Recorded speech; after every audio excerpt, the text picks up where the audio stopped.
Good morning. Good morning. Welcome back. Welcome back to Defense Diaries. I'm your host, Bob Mata, and this is our continuing coverage of the Commonwealth of Massachusetts versus Karen Read. Day 23. So today might be the day. Commonwealth rests. Left off yesterday, obviously, with the long, grueling cross-examination of Judson Welcher by Bob Alessi.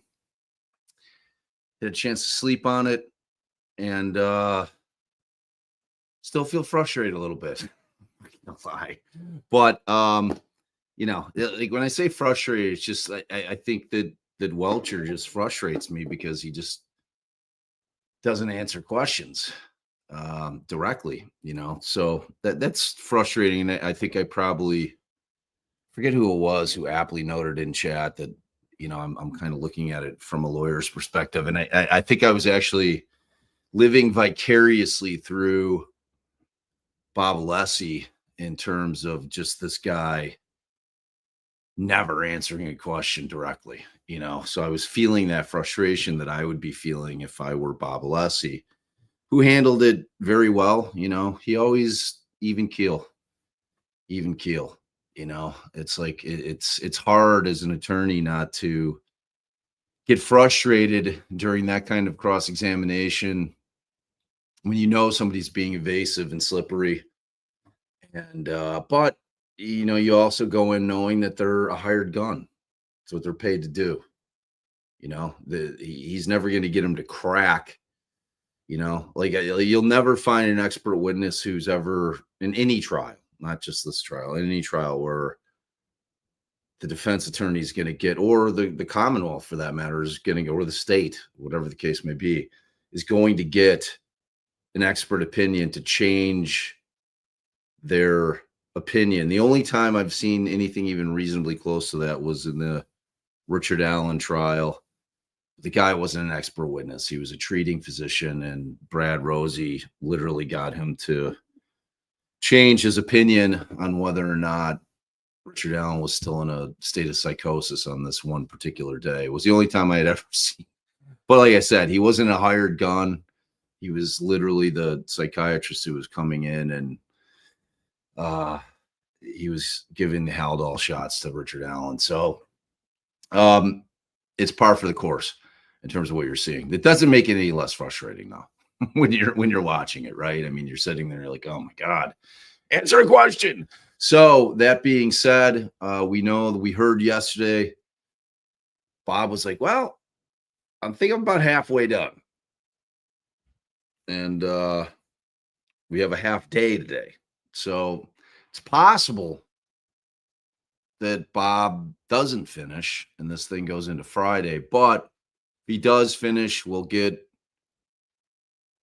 Brennan's, you know, direct, the thing that he always does. He'll just re-ask all the questions. Because if he thinks that Welcher held up just fine under cross, he's not going to feel like he has to rehabilitate a bunch of answers that he gave. And he'll just dig into you know, what the guy's opinion is. So I don't know. We'll see how it goes. We'll see how it goes. You know, the other thing that I think we tend to forget is that, at least I tend to forget, is that there was additional testing done by Wolf and Rensler.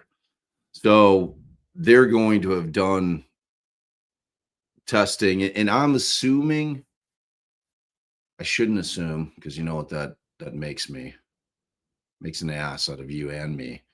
That some of this additional testing is going to deal with the Traverse and the Lexus contact, because that's really how the Commonwealth is setting this entire case up.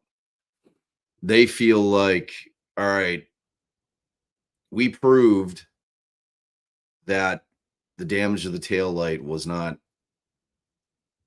done at the time that Karen backed out and bumped into John's car. Like, it didn't happen then. So that means it could only have happened at one place, which is in front of 34 Fairview. Could only happen one way, by Karen hitting John in some form or fashion. So, I mean, that's clearly what their approach is. There's no question about that. Like, they didn't feel the need to get into any science as far as how the taillight broke, and they gave some kind of bizarre hypothetical with the blue paint thing as to how it may have happened, and they're good with it. They're gonna leave it there. They're gonna leave it, hoping that the jury's gonna be like, all right, well, I guess they kind of proved. Like, that's what it's. So well, they my did hope leave is, it there. Yeah. Wait, are you jumping in? Were you listening the whole time? Or are you No. just jumping in? Jumping in. But I know what you're saying, I think, about the whole tail light. Beautiful and brilliant co-host Allie. What's up, girl? Hey y'all. Hi. I don't know, my computer's lagging a little bit. I don't know if it's carrying over. Are you on the? You're not lagging on the stream. Are you on the? Not on the Wi-Fi, and I'm connected to the. You're on the Ethernet. All right, good. Mm-hmm. I'm actually on the Wi-Fi. Which, oops. I'm afraid to switch it. I'll switch it though. If I lag out for a second, it's because I'm switching to the Ethernet. All right, hold on. This is exciting. This is some like actual tech wizardry. Like, right now, we'll see what happens. You should have the fan up, because they might have started early. Okay. Oh yeah. I'm gonna get on. You do your thing. Where the hell's my only fan? Please. He knows. We need to see our fan. That's all right. I'll have control. Da, da, da. Oh, happy day. It's still a fan. You can hear me. It's choppy, but I don't know if it's because of my. It is choppy? I don't know. Choppy? I made that up. I thought you said choppy, but. I wasn't saying anything. No, when you said something. Oh. Yeah, it's only fan. It's only fan. So yeah, I'm curious, babe, as to what the extra work that they had Arca do is. It's got to be, you know, because it's like, this isn't a mystery in terms of they knew what Aperture was doing. Right. Kind of, with the late discovery by the Commonwealth, but. So, but here's what I was saying yesterday about the key cycles. So Aperture put up the pictures that Trooper Paul took that showed the mileage, and when we rewatched Bless you. Sorry, I should have muted it, but I was on a different screen. Bless you. Okay. No, I have not watched Be in Trouble 31 and Microdot's new vids. Maybe we'll do that on the morning break. I think she said there's going to be a 20-minute morning break, and then no lunch break, obviously. Oh, Oh, where'd she go? She must be sneezing again. She needs to take her Zyrtec. Handle that allergy thing that's going on right now. Yeah, Zyrtec doesn't work like magic. The only thing that works like magic is Benadryl, and then you go sleepy time. Sleepy time. I've been taking the Zyrtec every day. Right, so that should be helping for sure. That's what I said, Kai. No lunch break today, half day. I can't sneeze again. Bless you. Bless you. Bless you, my child, for you have sinned. All right. Reminder tonight, Bettero, 6:30 Central. Be there or be square. It's going to be a good convo. We always have great convos with Mark. He lets his freak flag fly over here a little bit. Says bad words. You know, we get the authentic Bettero over here. He's not his best behavior. Allie and I have that that kind of voodoo over people. We just like make them feel comfortable, and then they go. We let them roll. Say anything over here, you know. This is like this is free speech world on this channel right here. So all the bad words come out of your mouth. So 6:30 Central, 7:30 Eastern, and I'm really looking forward to it. And we'll get Bettero's take. On the Judson Welcher thing.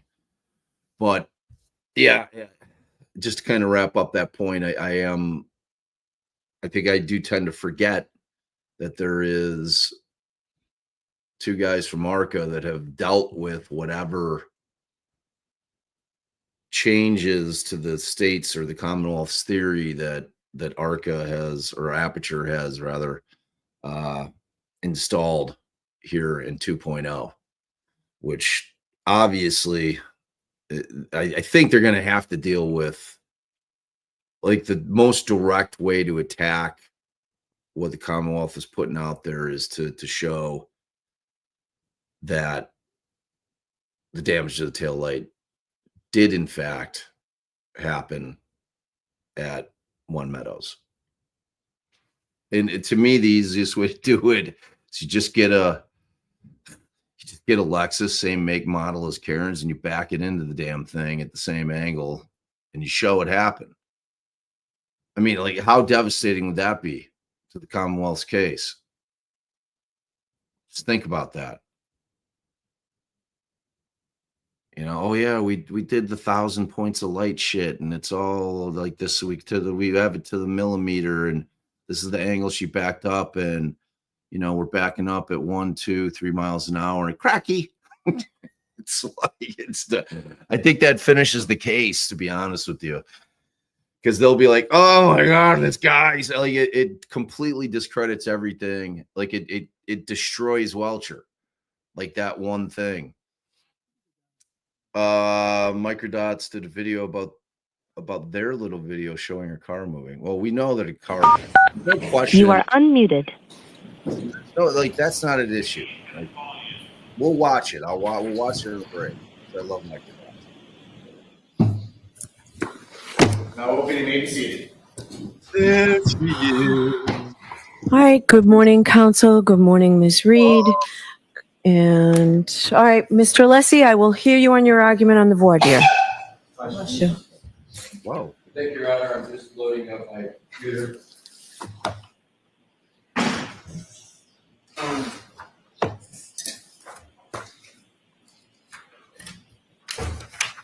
Your Honor, I am going to address the Trooper Paul aspect, and then I'm going to address the Dr. Scorty Bello aspect of Dr. Welcher. With regard to Trooper Paul, I would like to draw the court's attention to the following documents for the straightforward proposition that Dr. Welcher has not only reviewed, he has not only considered, that he has adopted. I went back and looked at the documents, and the basis for this is as follows. Slides 22 and 23 do not just depict Trooper Joseph Paul himself.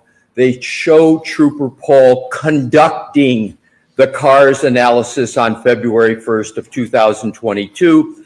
Importantly, these slides highlight the mileage odometer of 12,665, and I respectfully request the court to anchor into that odometer reading, because I'm going to show the path that that odometer reading takes through all of the documents, but I want to emphasize the start, the genesis of the odometer reading of 12,665 miles is with Trooper Paul as he conducted the CARS analysis on February 1st.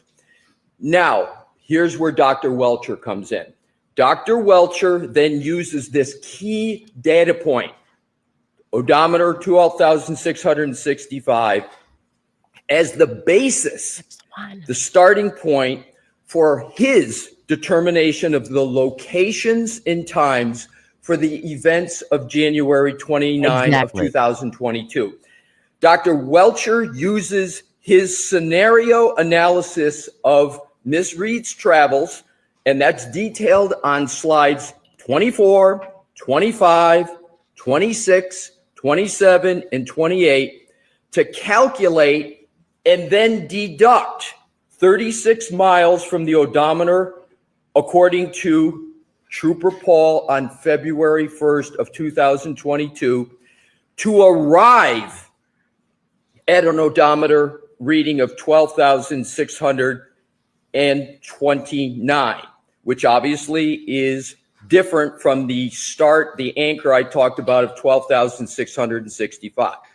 So the assumed odometer of 12,629, again, is based on Trooper Paul's CARS analysis in slides 22 and 23, are then used as a tether, a connection to the events recorded by the VCH in the Lexus on the following slides: 28, 29, 30, 31, 32, 33, 35, and 36.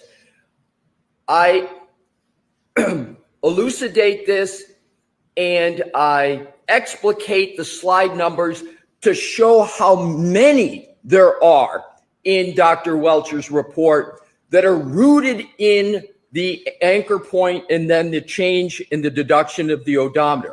So the events memorialized by Trooper Paul on February 1st, including the odometer reading, provide the foundation for Dr. Welchure's entire analysis of the VCH events. The entire analysis of Dr. Welchure's VCH events. That is the adoption aspect of what I started with. Two more points. In addition, Dr. Welchure testified on his voir dire that the image on the left of slide 36 from his January 30th, 2025 presentation came from a file marked carsj.pol. Now, he did contend that it wasn't the exact same image, but I want to go to this. In fact, the image on slide 36 is from the drone used by Trooper Paul, and the citation for that is page 4, item 11 of the CARS report. That's where the drones are from. Dr. Welchure didn't do any drone activity. Neither did MSP. He took the drone that he had in his report that was just a little bit different than the one I was showing him. It comes from page 4, item 11 of the CARS report. And I quote, "The crash scene was documented during the on-scene investigation by utilizing Alicia's GNSS GPS mapping system and a DJI Mavic 2 UAS. This data was input to a computer-aided diagram program, which is IMS 360. Here's the key. to produce a scale diagram of this collision. So the DJI Mavic is the CARS team drone. This image of Dr. Welcher's slide 36 is clearly and indisputably from the drone. And the only drone extant is the drone of Trooper Paul and the CARS team. CERT teams Last point with regard to the Trooper Paul basis in adoption of Dr. Welcher. Mr. Brennan asked Dr. Welcher on voir dire if the image from slide 36 actually came from the CERT team, which is simply not true. Right. The CERT team, they said actually Lieutenant Tully with the CERT team, took about a dozen photos of the taillight in the snow in the dark around 6 p.m. on January 29, 2022. Lieutenant O'Hara said that the CERT team never traveled back to the scene again. Never. So there were very obviously no photos or images taken by the CERT team in the daylight from the drone. And I again refer to slides 22 and slides 23, where Dr. Welcher said it was more likely than not that it was Trooper Paul in those slides, but the point, whether it's Trooper Paul or not, is completely overwhelmed by what I just argued and presented as specific factual basis for a review, a consideration, and an adoption of the work of Trooper Paul. Unless your Honor has any questions, I would now move on to Dr. Scorty Bell. Thank you. Of course not. Fucking Hank Brennan, the liar. The CERT team did it. The CERT team said they couldn't do shit. Dr. Scorty Bello will be much shorter. Don't tell me. Don't tell me about it. Say it. Mr. Woke, do we have the slide of the Dr. Scorty Bello that was at the end of the slide presentation with her name on it? Oh. How annoying is it as an attorney? Just give the slide number, please. Feel like a judge is rushing you. So it is slide 131. I almost know it verbatim, Your Honor, so I will continue. If Ms. Gilman has slide or someone could turn it on. Okay, thank you. Thank you, Your Honor. So with regard to slide 31, at the very top, and this again is a slide presentation of Dr. Welcher. So up at the very top, and so Dr. Welcher admitted that he not only reviewed the autopsy report, he admitted that he not only considered the autopsy report, he admitted that he adopted it, and I'm going to put adopt in quotes, to the extent that he used it in his slide presentation, and he actually, to show the depth of those three verbs, he's got in orange highlight under final diagnosis, multiple skull fractures, base of skull, and cavallarium. He testified, obviously, about the rear wounds of Mr. O'Keefe. He testified about how he believed those wounds came about, and he cited as corroboration the highlight of multiple skull fractures, base of skull, and cavallarium. It couldn't be any more obvious, his rooting in this document and reliance upon it. Why else would he have it in his slide presentation? And he's got the name of Dr. Scorty Bello. And frankly, Your Honor, he didn't fight that whatsoever in the questioning of him. Then you go to underneath cause of death, blood impact, injuries of head, and hypothermia. He essentially repeated that on his testimony. And then if we could, Mr. Wolk, just go to the right. And so you've got highlighted head, skull fracture radiating from the right occipital skull and into the right parietal bone, right and left occipital foci, and bilateral anterior foci and orbital plates. Again, the highlighted means something. He's adopting it. And lastly, the depiction of the skull here, I believe that's Dr. Welcher's handwriting. I believe that's his green, the LR, because I've never seen this green highlighting before. And it could also be Dr. Scorty Bellows. That's another possibility. I'm not sure. But let's assume sort of the most conservative part that it's Dr. Scorty Bellows. The key part is he's got it in there and he is referencing it. So, Your Honor, the last point really for both of them, and I wanted to save this point because it applies to both. With regard to experts, the law is clear. So I think the easiest part to show what our position here is the adoption. But in it, it's clearly shown. Adoption doesn't mean you have to agree with it. You just have to put your expert hands around it, wrestle with it, deal with it. And there is no rule of law that I'm aware of that says you can't question an expert witness unless it's something that the expert witness agrees with. If the expert witness has reviewed it and considered it, disregarded it, and especially if they've rejected it. The easiest is obviously reviewed, considered, and adopted. But it's certainly permissible and important to a defendant's constitutional right, Sixth Amendment to cross-examination, if an expert says or even infers, I reject this. I reject what Trooper Paul did, or I reject what Dr. Scorty Bello did. That is decision-making of an expert that the attorney has a right to be able to test. Why did you reject it? What was your thought process in rejecting it?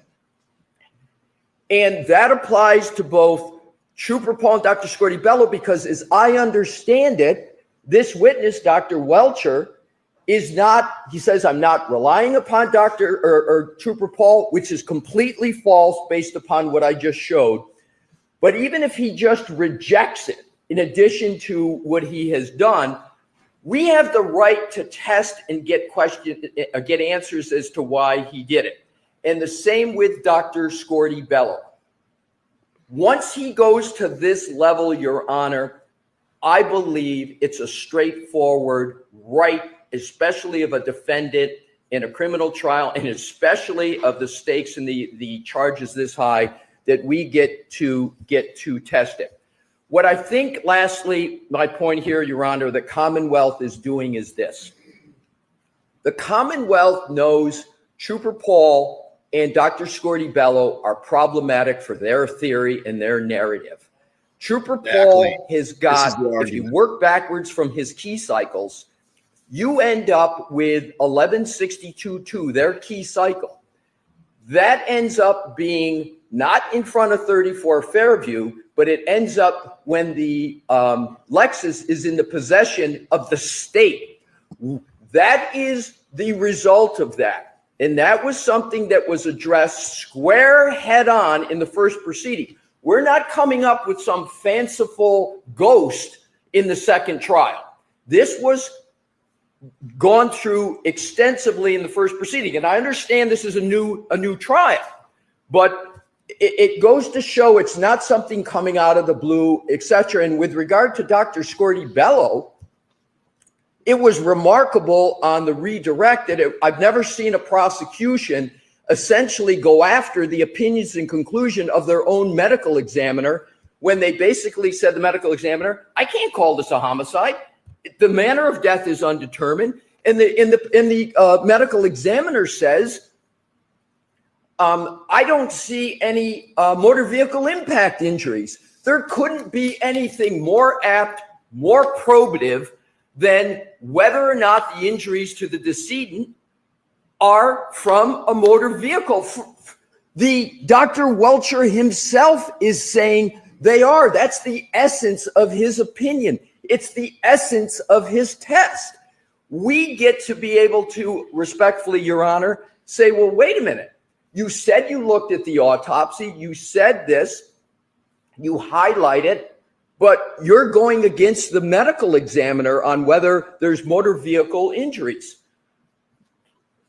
The experts can't, Your Honor, cherry pick and choose from documents. They can't use it as a shield and a sword. They can't put up, for example, Dr. Scorty Bello's autopsy report, cherry pick things that benefit from them, and then and they did it on direct. And then all of a sudden on cross, when we want to go and test that, they say, oh, no, you can't do it. Your Honor, this whole argument is absurd.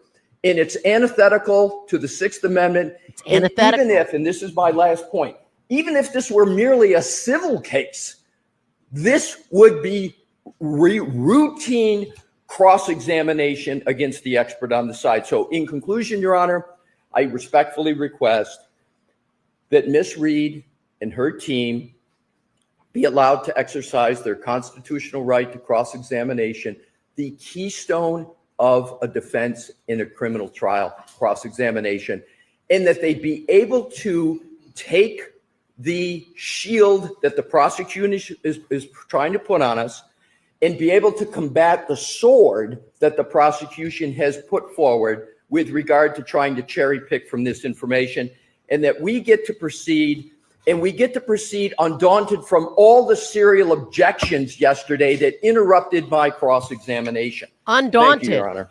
Undaunted. Serial objections. Pause it 1 second before we get into Bren Nerd. The easiest way to look at this, and Alessi's absolutely right, is that pretend that in trial one that Trooper Paul had done what he did, but that Lally and Morrissey realized, oh my God, we can't put this guy on the stand. He's not capable of getting up there. We have to hire an additional expert. And then they go and hire Apture in trial one. And then Apture comes and does the work. And then they testify. And it's the exact same scenario in this trial that they would absolutely be able to grill Apture in trial one as to all of the work that Paul did that they relied on in terms of conducting their testing. It's the exact same thing. Well, but what they're saying is he didn't rely on anything. But he did. We've disproven that. Like right. we've shown that. Like he did. It's like them saying that he didn't rely on Paul's shit is ridiculous. Like but Joe Flipper also had put up a post. He's like, he found, like, he even used the exact same document that Paul created, and just like it's identical. He just changed the times in it. So he not only did he adopt the work that he did, he actually adopted the documents that he created, and they're in his report, Welchure's report. So, but that's the easiest way to look at this. Well, and I think Brennan, he just wants to get up there to the point he made yesterday, or that he was trying to make. He's like, but he didn't adopt any of Dr. Scorty Bello's findings that she couldn't determine the manner of death. That's the fucking point. He rejected it. He considered it. He read all of her shit. He read all of Trooper Paul's shit. And then he said some contrary bullshit. And exactly like he said at the end, they have the ability to ask them why. You understand that this is what he considered. And he's just going to say, well, because I did my own independent thing. You know, like, erg. All right, let's see what Brennan's going to argue some bullshit. I don't know that I'm ready to withstand his fucking gaslighting bullshit. If he gets up there and tries to say the CERT team did that drone again, he needs to be disbarred. All right, let's see if he does it.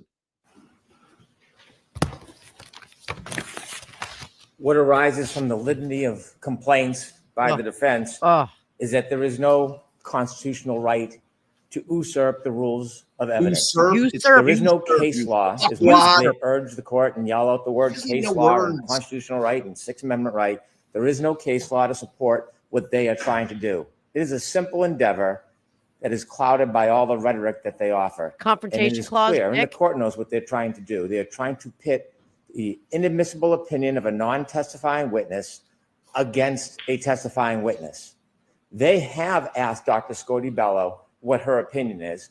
And although it's not consistent with our reading of the case law, they were allowed to introduce that it was an undetermined cause of death or mechanism. That evidence is already in front of the jury, but they can't simply repeat it because it sounds good to them or they think it's helpful. Sure they can. Simply because a witness You've been repeating shit uses all a the document or time. looks at it or uses part of an autopsy does not let them regurgitate an opinion that's already in evidence to try to phantom cross-examine an expert. Dr. Welcher is clear. He did not rely on Dr. Scotti-Bello's conclusion that this cause of death is undetermined. In fact, That's the as an point. aside, he said, I wouldn't, because she's not qualified for that. And so this is a simple game. Let's pit one witness against the other and suggest that the Commonwealth's witnesses are inconsistent. They take it a step further. They want to relive what they was their past success last year in this case without actually calling the witness.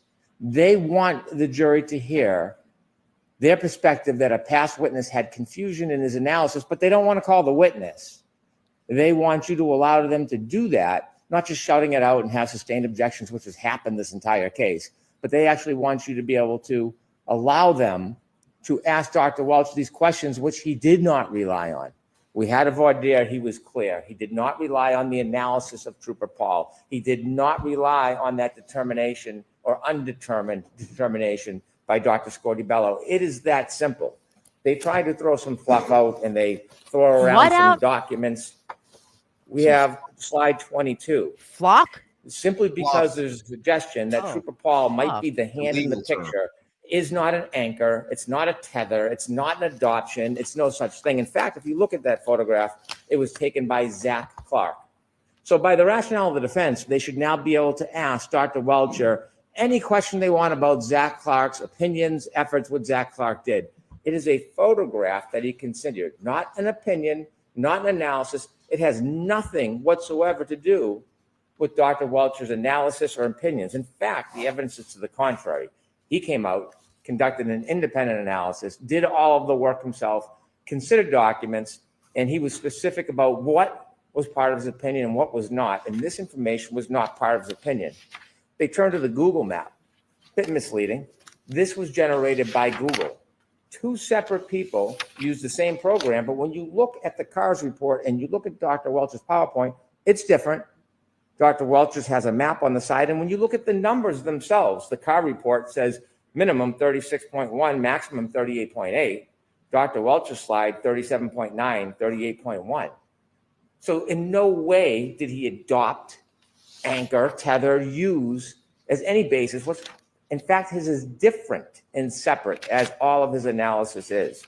And so the portrayal of this necessity of information so they can sneak in inadmissible opinions with no witness is simply improper. There is no case law. There is no legal support for it. They cannot reach back into last year and manipulate a witness and ask him about something that he didn't rely on because it feels good or it sounds good for their case. Dr. Welcher did not rely on Trooper Paul's analysis or reports, and he did not rely on the conclusion of Dr. Scotti-Bello of undetermined. If they want to call Trooper Paul, well, maybe they can try to do that, but Dr. Welcher is not the right witness for it. These opinions to try to do a credibility value is a core preclusion in criminal law, a core preclusion. You cannot vouch for the credibility of another witness. You cannot comment. It's like asking, did the police officer lie when he said the light was red? It's the absolute same analysis. It just has a lot of icing on it. Very briefly, bring the jury, start getting the jury ready, please. Oh, wow. You already made up your mind? Your Honor, with regard to Trooper Paul, Mr. Brennan did not address 80% of the slides that I addressed that showed the basis. When he talked about the picture, making it seem like the picture is the only thing we're relying upon, there's clearly other items. But even the picture, Your Honor, the purpose of the picture is it's got the odometer reading. That's why they took the picture, and that's the tether. So the photo is completely relevant. It's not who's in it. It's the fact that that's the odometer reading they're using. Next point with regard to case law. Mr. Brennan presents none to go against the common sense law and that has been there for years. The other thing, Your Honor, is with regard to Mr. Brennan keeps trying to put my arguments into a credibility, like we're trying to attack the credibility of Trooper Paul. He says that we're trying to redo last trial. To the contrary, Your Honor, it's the Commonwealth that brought Trooper Paul into the second trial through Dr. Welcher and Dr. Welcher's reliance on all the work of Trooper Paul. They've brought it in here. And because of that, we get the right to cross-examine it. Last point. This is not about credibility. He keeps saying something that's not happening, that we're going to attack the credibility of Trooper Paul. What we want to do is to say to Dr. Welcher, you have brought up Trooper Paul. You have used his odometer reading. That odometer reading tethers through to Google. It tethers through everything you're doing. It's the foundation. But what you're ignoring, Dr. Welcher, are all the key cycle results that come from that odometer reading that you relied upon. Dr. Welcher himself can't cherry pick, grab things that he needs from Trooper Paul to do his analysis, and then the Commonwealth say, but you can't go after that because it somehow has Trooper Paul's name on it. It's illogical, Your Honor, and it's incorrect under the law. Thank you. So I disagree with you, Mr. Alessi. I'm not allowing in the line of questioning regarding Trooper Paul, and I'm not allowing the line of questioning regarding Dr. Scorty Bello. So that's my ruling. Let's bring the jury in. So here's the problem. This is what I don't understand.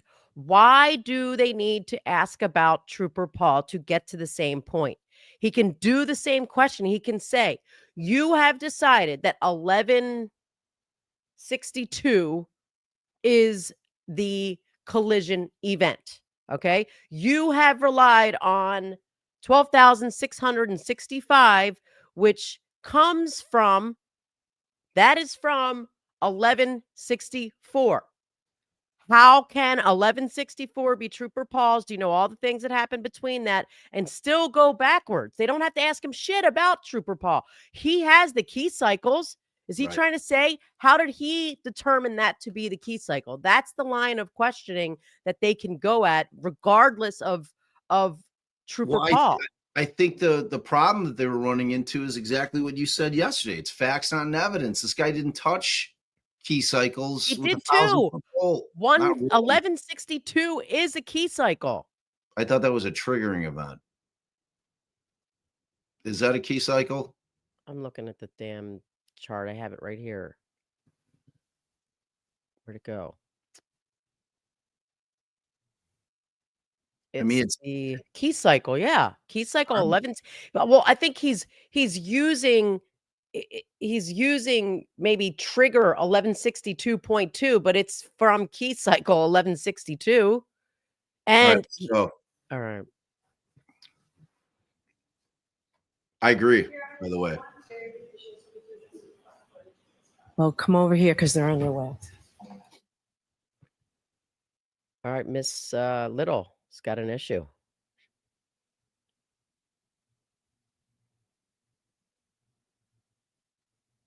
Oh, we're going to fan. You know what? I think that the judge, Justice of the Norfolk Superior Court. Able to frame doing this case since we left yesterday. That's it. Thank you. Good morning, Your Honor. We're live.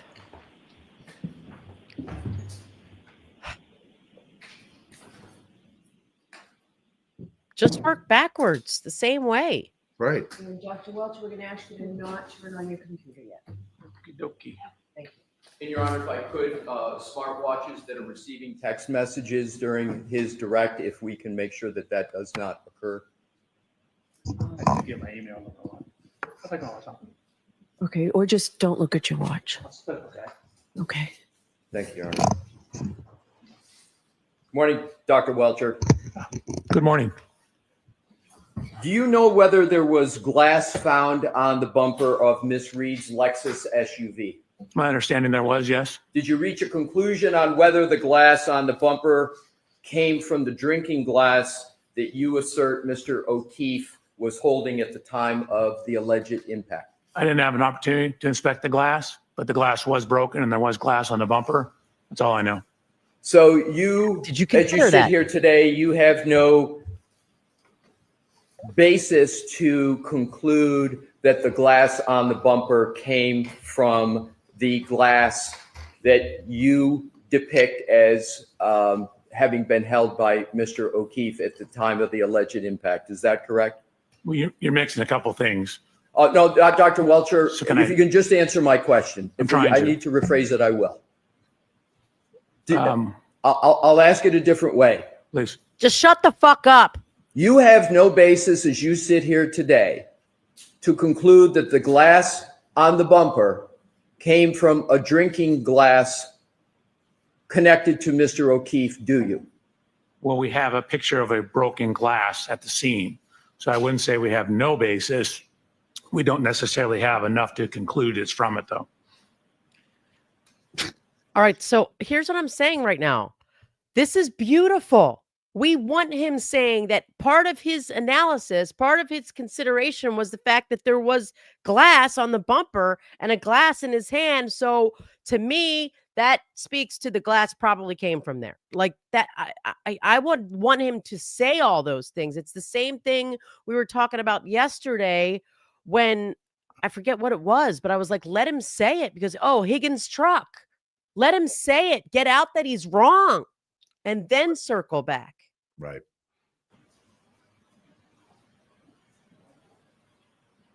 Do you had depictions in your test with Mr. O'Keefe holding a glass, correct? Correct. My question is, you have no evidence to show at all other than, and I'm talking evidence, testing information. You're saying you have no evidence that shows that the glass on the bumper is not the same glass as you showed on your slides as being found supposedly at the scene.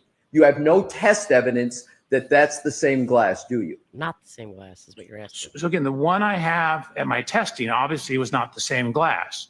We have pictures of a broken bar glass in the snow near where Mr. O'Keefe's body was. We have glass fragments on the rear of the bumper. That's the extent of my knowledge on the correlation between those two. So do you said you reviewed the reports and testimonies of various Commonwealth representatives, correct? That's in your report. Correct. In the initial. Right, correct. And some of those reports included forensic scientists who work for the Massachusetts State Police, correct? I believe that's correct. And you put those in your report as documents that you reviewed, correct? Correct. And as you sit here today, it's your testimony. You don't know whether in any of the reports of the Massachusetts State Police, there is an answer to the question of whether there's any connection at all between the glass found in the snow and the glass on the bumper. I recall it being inconclusive. Oh, so you recall that the testing was inconclusive? I don't remember what testing they did, but for example, when they put the taillight fragments back together, they were able to deduce that the fragments were from the taillight.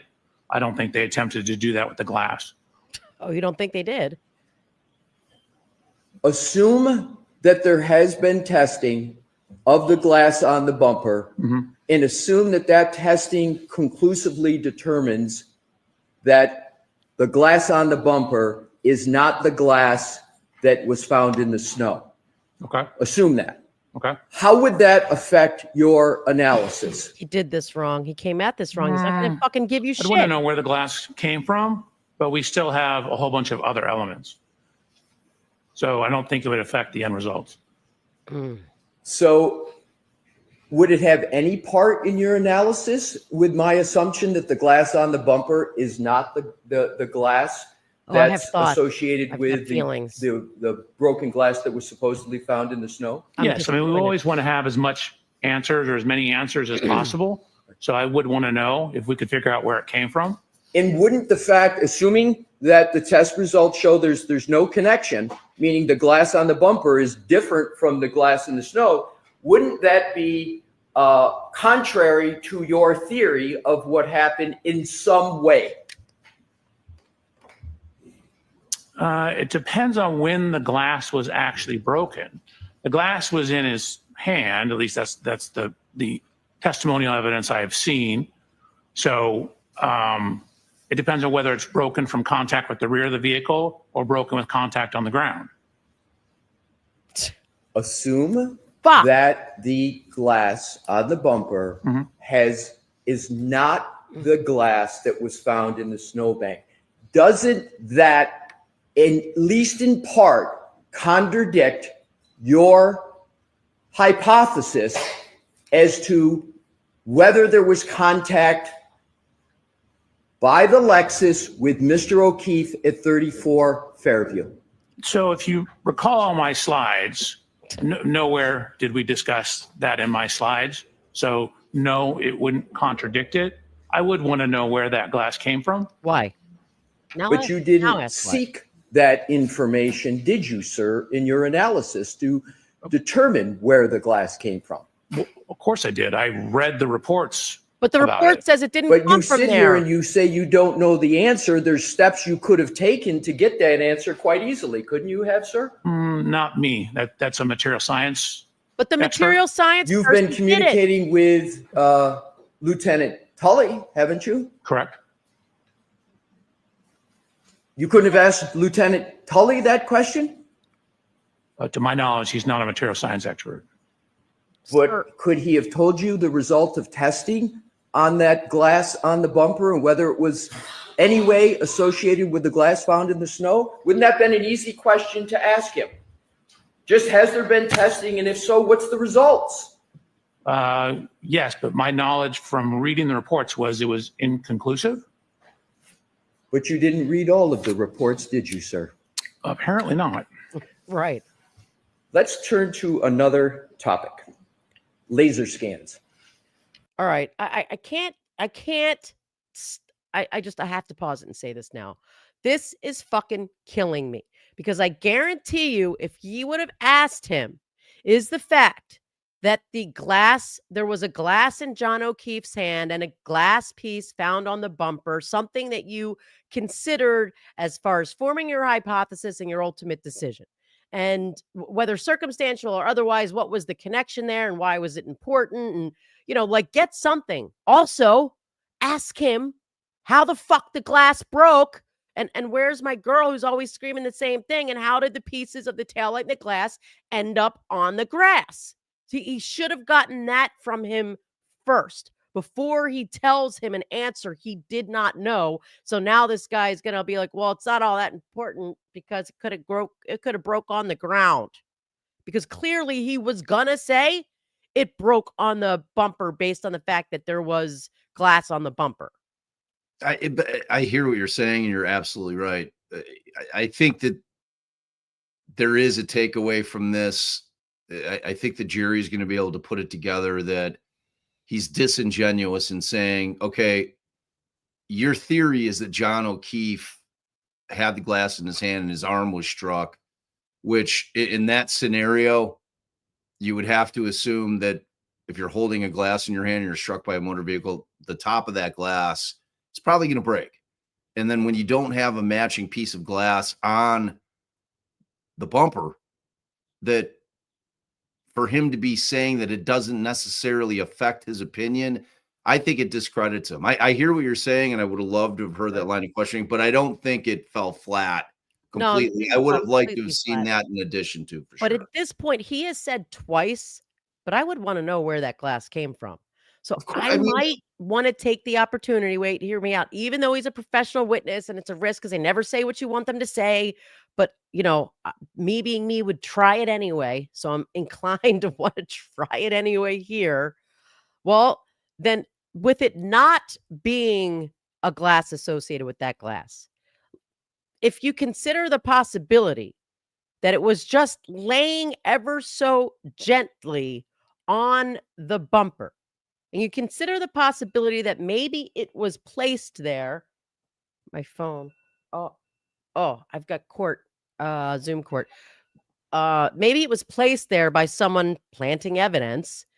Would that impact? Is that possibility something that would impact the entire analysis? Like, wait a minute, now I have to reconsider where the taillight came from. I don't know. Yeah. I'd figure out a way to build that in. I see exactly what you're saying. I mean, just planting the seed that there was potentially planted evidence. It's a very difficult question for Welcher to answer. I mean, it should have been asked in some form or fashion. All right, play it. All right. And then I've got to be gone. If you don't see my face at 9 a.m. Okay. I just hate him. I hate him. I hate Part him. of your I do. analysis involved conducting laser scans of portions of 1 Meadows Avenue, the house of Mr. O'Keefe, correct? Correct. Those laser scans were used, at least in part, to answer the question of whether the collision between Miss Reed's SUV and Mr. O'Keefe's Chevy Traverse at 1 Meadows at approximately 5:07 a.m. on January 29, 2022, caused the right rear taillight of the Lexus to break, correct? Correct. And in that analysis, inches literally matter, correct? You want to get it as accurate as possible. And the reason why inches matter is because, and we're going to get to this, you try, and you did it in your slide presentation on direct, you tried to see whether the Lexus lined up with the Traverse such that there could be a break of the taillight. That was part of your analysis, correct? So the main part of the photogrammetry was to Stop him determine the again. speeds and the Stop him angles again. and the degree of overlap on the vehicles.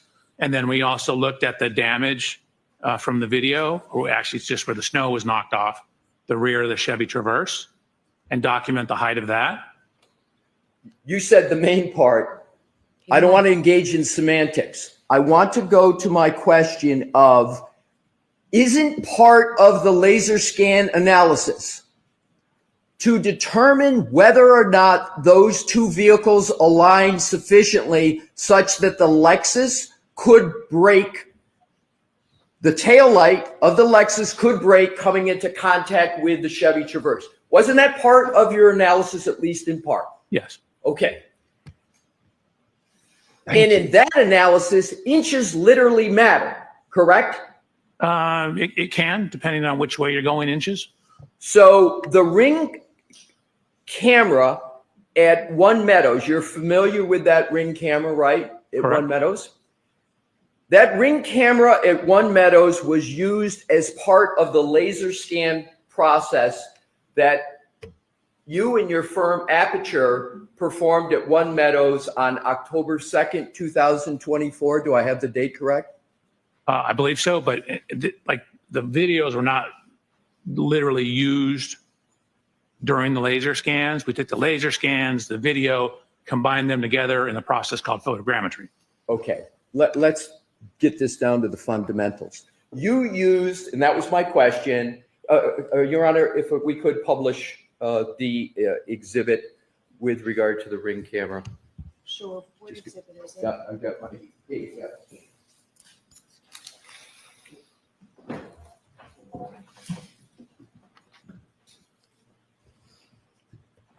Dr. Welcher, you recognize that Ring camera as being at 1 Meadows. You discussed it, as a matter of fact, on your direct testimony, correct? Yes. Now, that Ring camera was utilized as part of your laser scan process, correct? It was used. So you're confusing laser scan and photogrammetry. The video, the laser scanners are together used in the photogrammetry. The camera and the laser scans are not used necessarily with each other. Was that Ring camera used for any part of your work? Absolutely. The photogrammetry. I just need to be able to finish my question, sir. Was that Ring camera used for any part of your work at One Meadows on October 2nd, 2024? Yes. And it was used for what purpose? In the photogrammetric process, to establish the position and dimensions of various things in the video. So then we could go back and overlay the vehicles and track the tracks in the snow, as well as look at the damage to the vehicles. Right. So this was used as a basis, not the only one, to establish dimensions of the other work that was done in analysis at One Meadows, correct? Correct. You can take that down, Mr. Wolk. You know that the Ring camera at One Meadows, in existence when Aperture did the work on October 2nd, 2024, was different than the Ring camera that was in existence on January 29th of 2022, the date where you went through to see if those two vehicles aligned. Is that correct? The cameras are different. That is correct. And you know that the cameras are different, and you knew that as part of your analysis, correct? Correct.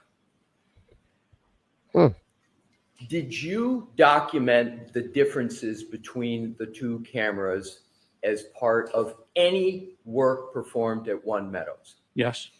And did you measure any differences there might have been between the location of the newer Ring camera from the older one that was in existence on January 29th of 2022? No, what we did is use the current Ring camera in conjunction with the old Ring camera, and with the laser scans, we're able to, again, map the points onto the scene. That's why I showed you the report from the photogrammetry software that reported our error. Sir, my question was just measurement, not your process. Oh. Did you measure the difference I don't believe so. between where the old camera was and where the new camera was? No, it was angled slightly more to the right, though. How would you know that if you were not retained on January 29th of 2022? How would you know where the original angles were? Because when you look at the first camera, the one on January 22nd, it's here. The new one is slightly over to the right. That's So an eyeball approximation analysis. That's not a measurement, correct? Well, I don't know that we actually measured it, but we accounted for it and corrected for it. But you can see, for example, what the original one shows, for example, to the left-hand side, compared to what the new one shows to the left-hand side, and it's angled more to the right. Sir, you have experience with Ring cameras, correct? I do. And I think a lot of members of the public have experience with Ring cameras. You can move just the camera portion ever so slightly and change significantly the angle of the camera, can't you, what it captures? Just a small turn. Potentially. Right. Even a millimeter turn can make a change. A 2 millimeter, a 1 inch can make a significant change with regard to what the camera captures, correct? Could, sure. So, did you measure whether the newer camera that was present on October 2nd, 2024 was installed to the left? And I'm talking measure. To the right, to the top, or the bottom relative to the camera that was there on January 29th of 2022? So we solved for the camera position. I'm asking if you measured, sir. Oh, no, we didn't measure. So let's talk about some other differences with regard to cameras and Ring cameras. Different Ring cameras can have different levels of distortion, correct? Potentially. cameras, well, are you saying that all Ring cameras have the same level of distortion? No, but again, they're mass produced. So you could have some that have the same exact distortion. You could have some that have different. And you don't know the comparative distortion between what I'm just going to now refer to as the old Ring camera that was there January 29, 2022, and the camera that you saw on October 2024, which I'll refer to the new camera. You don't know the difference in the distortion between those cameras as you sit here today, do you? So we know enough information that if the distortions had been different, our errors would have been too high. And so the fact that our errors are within acceptable, or what's called an RMS error, we know that the distortions are similar enough to give us accurate measurements. Sir, that is speculation. That is not data. That is not a measurement. You didn't measure the distortion, sir, did you? If the cameras, you didn't have the old camera to do it. We didn't, but we had images from the old camera. And then when we get images from the new camera and solve those camera properties and then overlay data from the old images to the new images with the point clouds, if that distortion is too great, we will have too high of errors in our project, which is why I showed the error report from the photogrammetry process to show that we have checked for that and documented that our errors are in acceptable range so that we have confidence in our results. You do not have information from the manufacturer of Ring. You didn't present it and you don't have it as to what is the acceptable level of distortion for the analysis that you did, do you, sir? The You have that from Ring. And I don't have it for Ring, but I don't need it from Ring. So now let's go to, if cameras have different levels of distortion, that would change the analysis in reconciling the difference between their angles. That's a pretty straightforward proposition, sir, wouldn't it? So it depends on how much difference it is, but we have accounted for that. With which model of the Ring camera was present at One Meadows on January 29, 2022? Which model? I don't know. I'd have to go look through the data. Do you believe I'm not going to take up the time to have you look, but do you really believe you've got the model of the Ring camera that was in existence on January 29th of 2022? I don't know. You didn't present it in your direct testimony, did you, sir? I did not. So do you have the model of the Ring camera that was present at One Meadows on October 2nd, 2024? No. So you don't have even the model for either one of them? Nope, but we have videos from both of them and scans of the scene. So now let's talk about another aspect of Ring cameras. They have mechanisms, as I was talking about earlier, that allow the user to adjust the camera angle, correct? Correct. And do you know whether there was a difference in the camera angle between the two cameras? Yes, as we already discussed, there was a slight difference in the angle. But you don't have a measurement of that, right, sir? Correct. Okay. But we accounted for it. So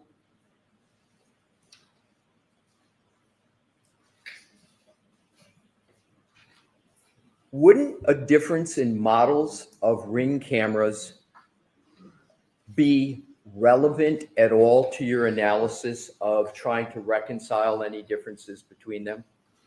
So if you have video from both of them and you have laser scans with three-dimensional geometry of the scene, you can go in and it's called a reverse camera analysis and solve for the distortion properties. The scans give you the real world dimensions. So once you know the real world dimensions, you can then go in, you can go in and then solve for the camera lens properties based upon the real world distortions. So for example, if there's a little bit of bending at the end, the laser scan data will show that, and you can correct for that knowing information about the laser scanner. I'll ask the laser scan data. I'm sorry, I thought you finished, sir. I'm going to ask the question again because it's a narrow question. Wouldn't knowing the difference in the models be relevant? That's all I'm asking. Wouldn't it be relevant to your analysis of reconciling the differences to them? Wouldn't it be relevant? No. So you think the different models are irrelevant to any process you occasioned at one? It's irrelevant. So the analysis of the video itself is more important than the models? I'm not asking if it's more important. I'm just asking, would it be relevant? No, I don't believe it'd be relevant. Now let's go to another aspect of the cameras. Are key parameters in a camera that the software needs to know focal length? It is. Is imaging size something that is an important parameter in a camera? Yes. Are sampling characteristics an important parameter in cameras? Can be. Is the principal point, you understand that concept, sir? Is that an important parameter in a camera? Define how you're using principal point. Sure. A principal point of an image is the point where a camera's direct line of sight, called, as you may know, the optical axis, intersects the image plane. Does that sound familiar? Mm-hmm. So isn't that the image's mathematical center, the principal point? More or less, yes. And for high accuracy photogrammetric work, it's important to know if the lens is mounted centered over the image sensor due to the small manufacturing variances, correct? Could be important. And if the principal point is the center of the image. That's relevant. So doesn't that affect the mathematical calculation of the light ray geometry? It could. So the variance in manufacturing between cameras is a known issue. Do you agree? I do. There's small manufacturing variances that affect one of the key components of the fundamental parameters of the camera, namely the principal point, right? Correct. Did you perform the camera calibration of the camera in place in October of 2024? Yes. So within photogrammetry, we calibrated the photogrammetric analysis to the camera. Did you address the principal point in that calibration? Do you have documentation that you addressed that important factor, the principal point? So the checking of the RMS error in the software takes into account, sums up all the potential errors in the measurement, which would include that. Okay. How do you know that? You know the importance of all of these topics because the output of all the work Aperture did at One Meadows, almost all of it springs from that camera, correct? It starts there. Okay, it starts there. And if the starting point is wrong, then where you go from the starting point is going to be at least potentially wrong, correct? Potentially. Would you agree that Ring cameras have a swiveling mechanism so that the user can adjust the camera angle? Some do. Do you know whether the camera that was in existence on January 29, 2022 had a swiveling mechanism? I believe it did. Believe? Do you know? I do not know for a fact, but those style of Ring cameras on the surveillance have adjustability that includes angle. But you don't know whether the camera that was there, the specific camera on January 29, 2022, had a swiveling mechanism or not, correct? Correct. And do you know whether the camera that you saw in October of 2024 had a swiveling mechanism on it? It did. And where did you document the fact that it had a swiveling mechanism? I think we have photos of the camera. Did you document it in writing, and did you document the tolerance of the swiveling mechanism? No. Let's go to, and again, all of the camera, this camera that you use is the starting point for your laser scan and photogrammetry process, correct? Correct. All right. Let's go to another topic. On your direct testimony, as I recall, you stated essentially from various information that you lined up in the video, and we're talking about the lining up of the Lexus with the Traverse. And this is at One Meadows. And so, as I understand what you did, sir, is you took what are called point clouds, 3D images, created them for the Lexus. You took created 3D images, synonym point clouds of the Traverse, and then you attempted to line them up to determine, among other things, whether they would align sufficient so that the Lexus could line up and potentially hit the Traverse such that the tail light of the Lexus could be broken. Was that at least part of your analysis? That was part. There was more. So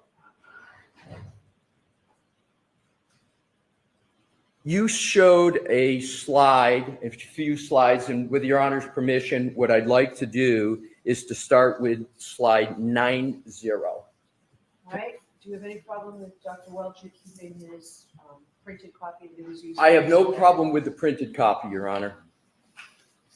So, I'm sorry, what slide again? 90. Your Honor, my printed copy tiny. Can I Can pull it you up? see the? Yes. Yeah.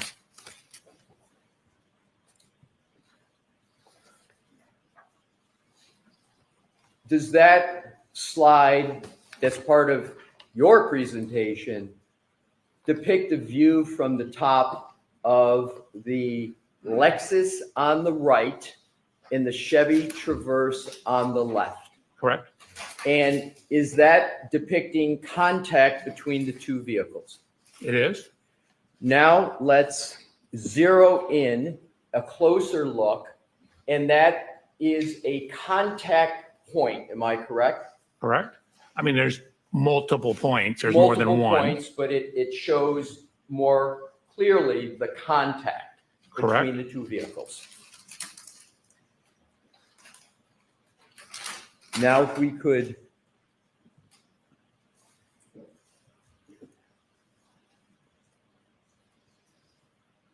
the next, and that is number 91, Mr. Wolf. So, Your Honor, 91. I think these are just going to go in order for a few, and I'll keep announcing them. So, this is 91, same vehicles, just a different viewpoint. Is that correct, Dr. Welcher? Correct. This and the next I slide. just want to stay I know. with this one. I just Hold on a asked the second. question, does it show the contact? So go ahead and answer now. This slide and all the other slides, we're trying to show the angle of contact, but because it's two-dimensional image, you're losing some perspective. For example, here you're seeing the chrome piece on Mr. O'Keefe's Chevrolet, which is on the right. You're seeing it obviously behind where the Lexus is. So we were trying to show it at a whole bunch of different angles to try and illustrate the degree of closeness or lack thereof. All righty. So Thank you. is it correct that on your direct examination, you said in sum and substance, we looked at the degree of overlap and there's only about a 2 to 3 millimeters of overlap between the vehicles? Is that what you recall saying on direct? That is correct. And that you stated that supposed 2 to 3 millimeters of overlap was insufficient to cause the tail light of the Lexus to contact the rear of the Chevrolet. Do you recall saying that? That's correct. Now, I would like you to look at Yeah, that looks real perfect. This is from your slide presentation. Is that not showing contact between the two vehicles? Oh, it absolutely is not. What you're seeing is What? a portion of the vehicle that is behind the area. Keep in mind the angle, the Lexus is angled off to the left. So the area that you see here is actually, Absurd. in this case, in front of where the taillight is.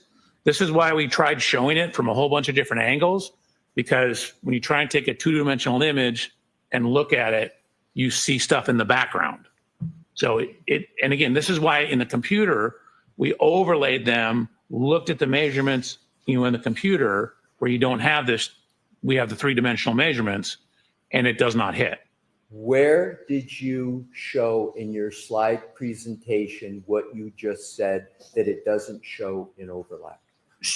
So Where? It shows a contact. It definitely contacted, I'm sorry, Mr. Reporter, down below here.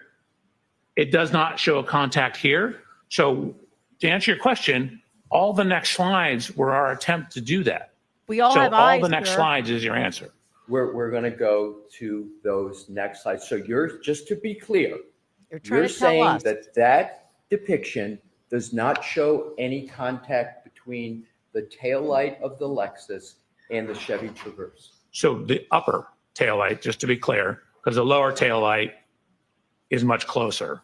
Well, it's not Any only part. much closer, it's in contact, isn't it, sir? It's very close. It's probably within an inch being in contact. Oh, so you state that even the lower part of the taillight is not making contact? So if, again, maybe there's a photo we could show or a scan that is on the rear of the vehicle and it contacts on the corner, which is just around. So maybe like an inch or so in front of it on the corner. I'm just going Contacts with it. what you presented in your slide Well, let's go to the next presentation. slides and then Sir, maybe I we'll see will it. determine which slides we go to on my question. There I'm you just- So go. Answer now your let's question. go to Lefty. Mr. Wolf, the next You slide. shut the fuck up, Dr. Welcher. In your presentation, my question is zeroing in. He's like, he did it Are anyway. you Haha. saying that slide does not That's show a child. contact between the tail light of Ms. Reed's Lexus and any part of the Chevy Traverse?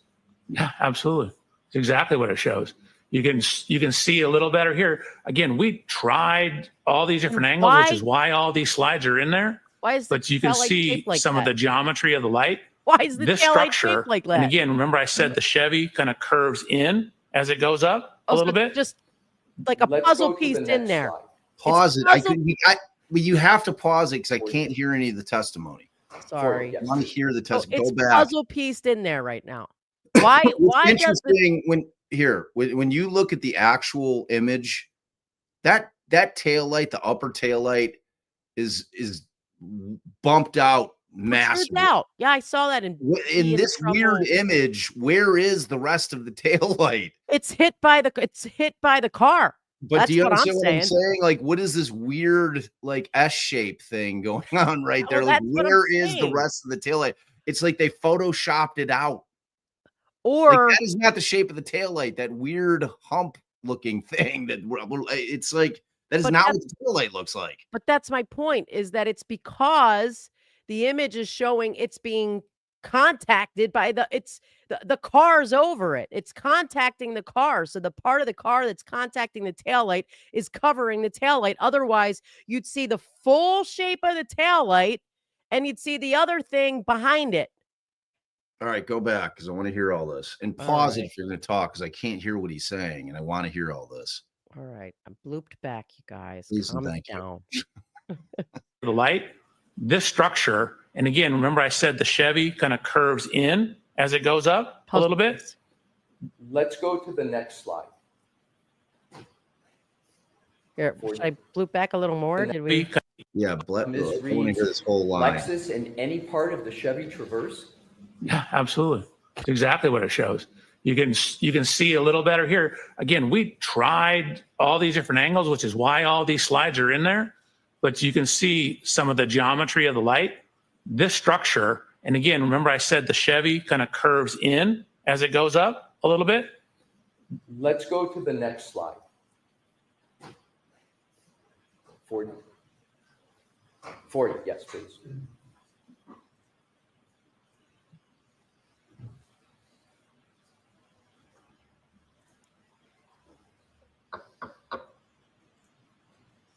Is it working? 41, Your Honor. See, there's your bump out, babe. It's bumped the fuck out. That's exhibit. I know. I'm green. No, I have a question because it's not my slides. And it looks nothing like a camel hump. Right. Like, he needs to make him explain that. What you just Yeah, tried So, to Mr. say. Alessi, nothing is like this my exhibit slides. number 41 See or is this from the PowerPoint? How it Because- bumps out. Slide 41. Slide. Okay. But I Yes. never showed it bumping out So like that. I'm putting this up because I want to show an actual photograph of that tail light. And I would like you, sir, to focus on the quarter panel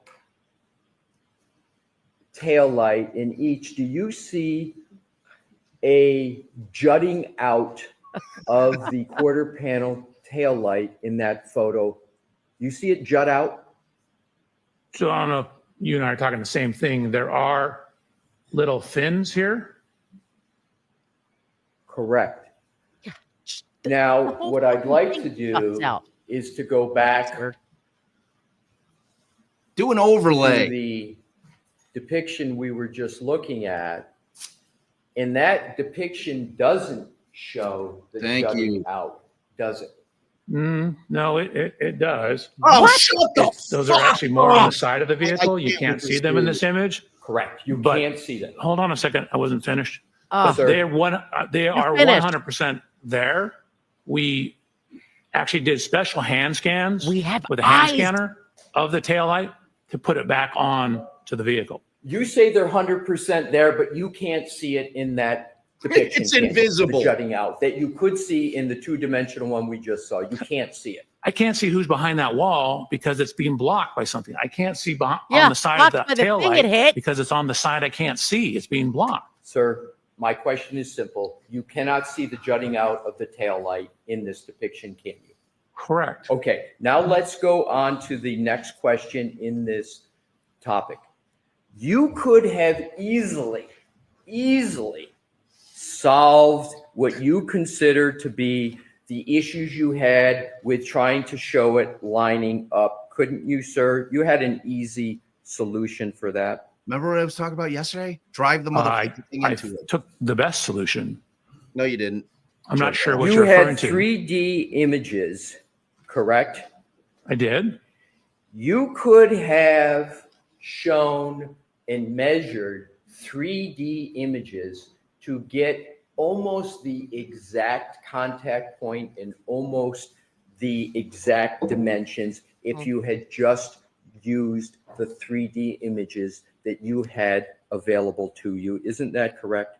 That's exactly what we did. When I went through the video analysis, I showed you how we overlaid the point clouds, the 3D scans on top of each vehicle. So we took the, we took the vehicles. Please don't interrupt. Hold on. Your Honor, he keeps referencing my hand and saying I'm doing something when I'm not. And I think that's distracting to the jury. So, I'm not interrupting him. Hold on. Let the witness answer the question. I am. I'm just holding my hand like this, Your Honor. He keeps saying that I'm doing something. Mr. Alessi, please. All right. Go ahead. Finish the answer, Dr. Welcher. Again, in the photogrammetric analysis, I showed the video. I showed how we overlaid the point cloud on top of the video. That proves that the way we solved it, correct camera characteristics matches. Otherwise, that would be distorted. We overlaid the scans of the Lexus into the photogrammetric analysis. We overlaid the scans of the scene into the photogrammetric analysis. We overlaid all that stuff into the analysis. We did exactly what you're suggesting. You could have easily addressed this issue by the following. If you really believe there was no contact or not sufficient contact, you could have produced a graphic that shows a gap between the two vehicles. A graphic, couldn't you? That's not a graphic. What is that? Sir, I get to ask the questions and you are to answer them subject to the judge's ruling. So my question is, couldn't you have created a graphic that would have better shown the issue that you are creating or talking about today? That's my question. Couldn't you have created a graphic? We did. We created a whole bunch of graphics. You called what we just saw a graphic? Yes. Well, if there's a gap, why isn't there then something that shows a clear gap? Because when you have the angulation of the vehicles, you have perspective. When you're looking at it, even if you do a top down, you see everything projected onto a single flat plane. So you can't tell the height of things. So when you see things in this dimension, you can't necessarily see depth of things. So you lose in two-dimensional images, you lose one dimension depending on which way you're looking. That's why I showed it from all these different angles to try and show exactly what you're saying. We had graphics to do that. 3D images allow you to show perspectives for 360 degrees, correct? There you go. Is that correct? That is correct. So Where is it? none of what you presented in your slideshow shows the contact points from 360 degrees, does it? I don't understand your question. Are you asking if I showed it at every single, I went through 360 slides Even that one. showed it at every single degree? Give me one. Sir, let's Where move there's a on. gap. I think I've made the point. So I'm going to strike the comment, Okay. Mr. Alessi. Dr. Welcher, let's go to the next topic. I don't know if the jury got the point, to tell you the truth. And Yeah, they keep with these two depictions.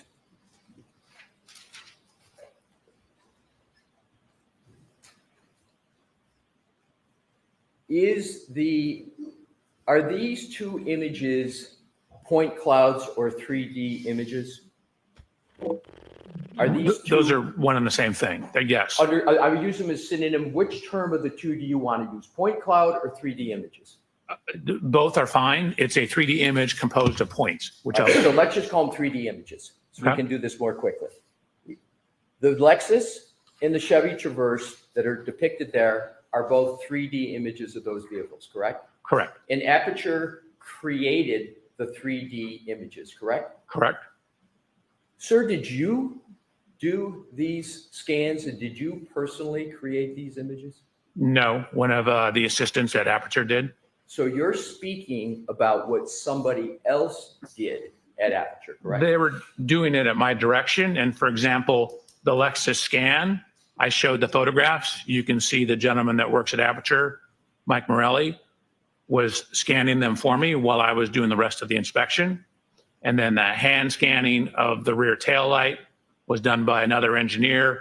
I was out there with him doing it, taking measurements. And then same thing with the Chevy Traverse. My question is, you didn't do the creation of these 3D images, did you?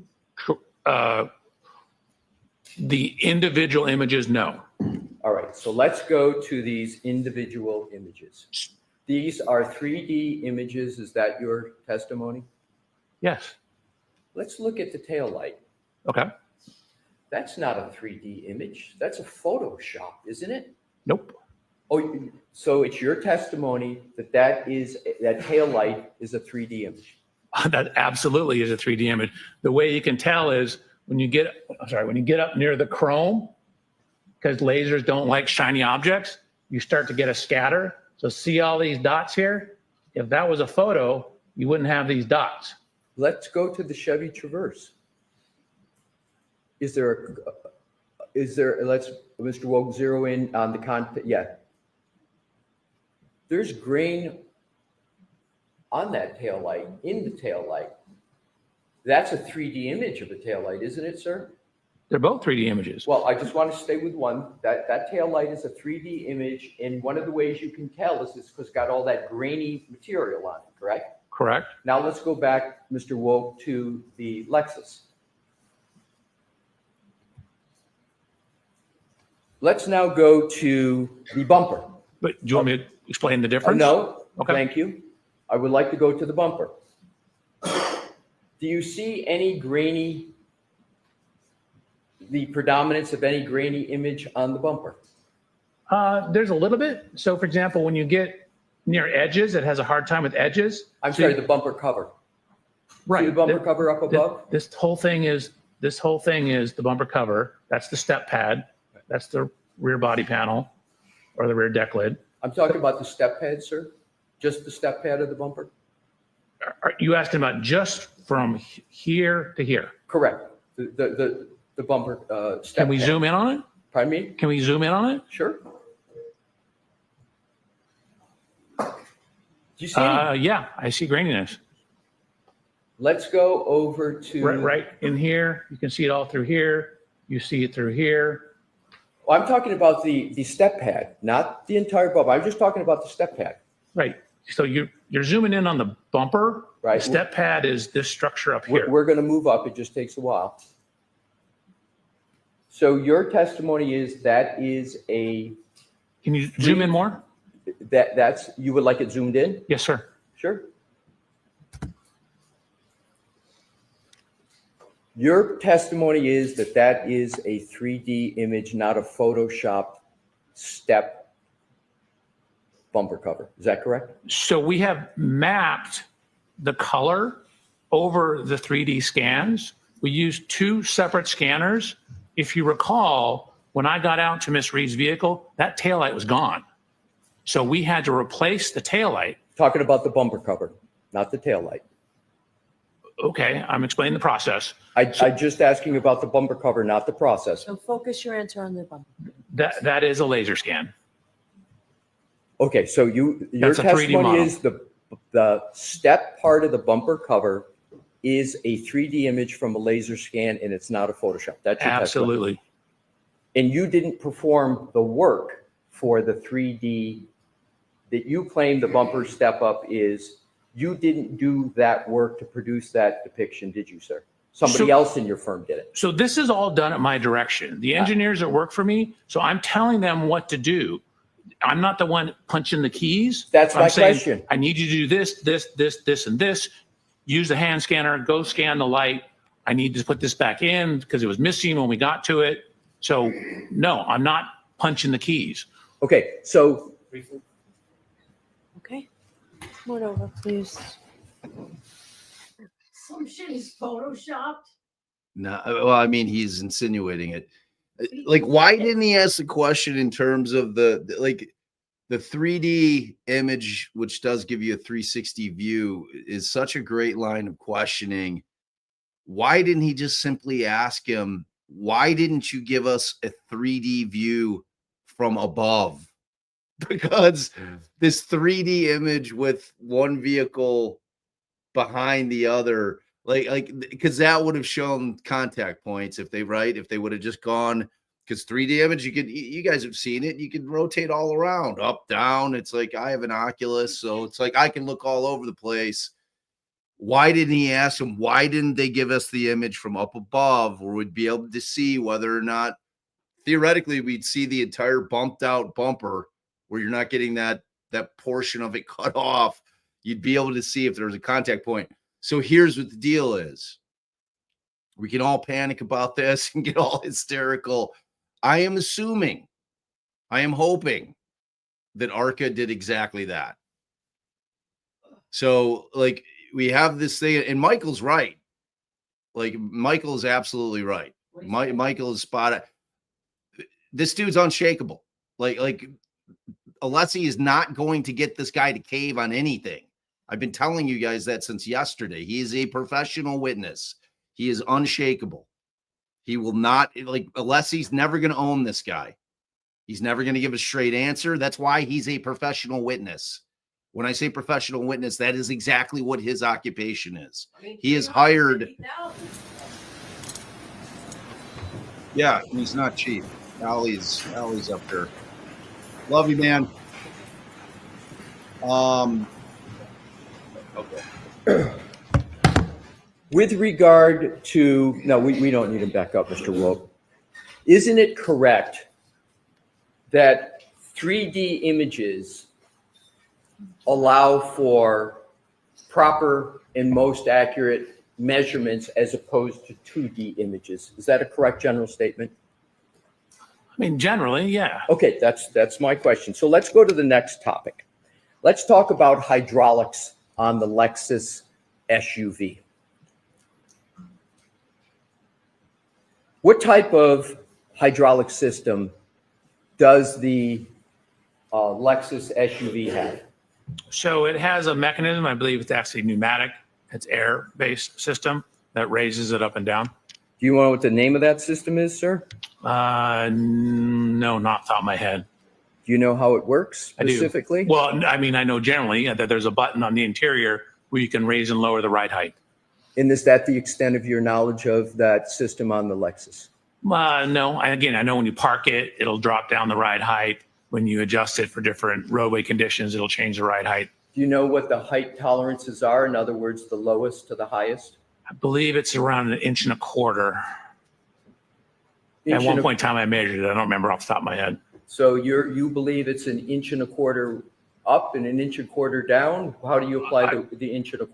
I recall the total being like 1.25 inches, but I measured it at one point in time. I just don't remember off the top of my head. Would you be surprised to hear that the tolerance is 5 inches on that vehicle? I would be surprised. I don't recall it being that much, but I would need to double check.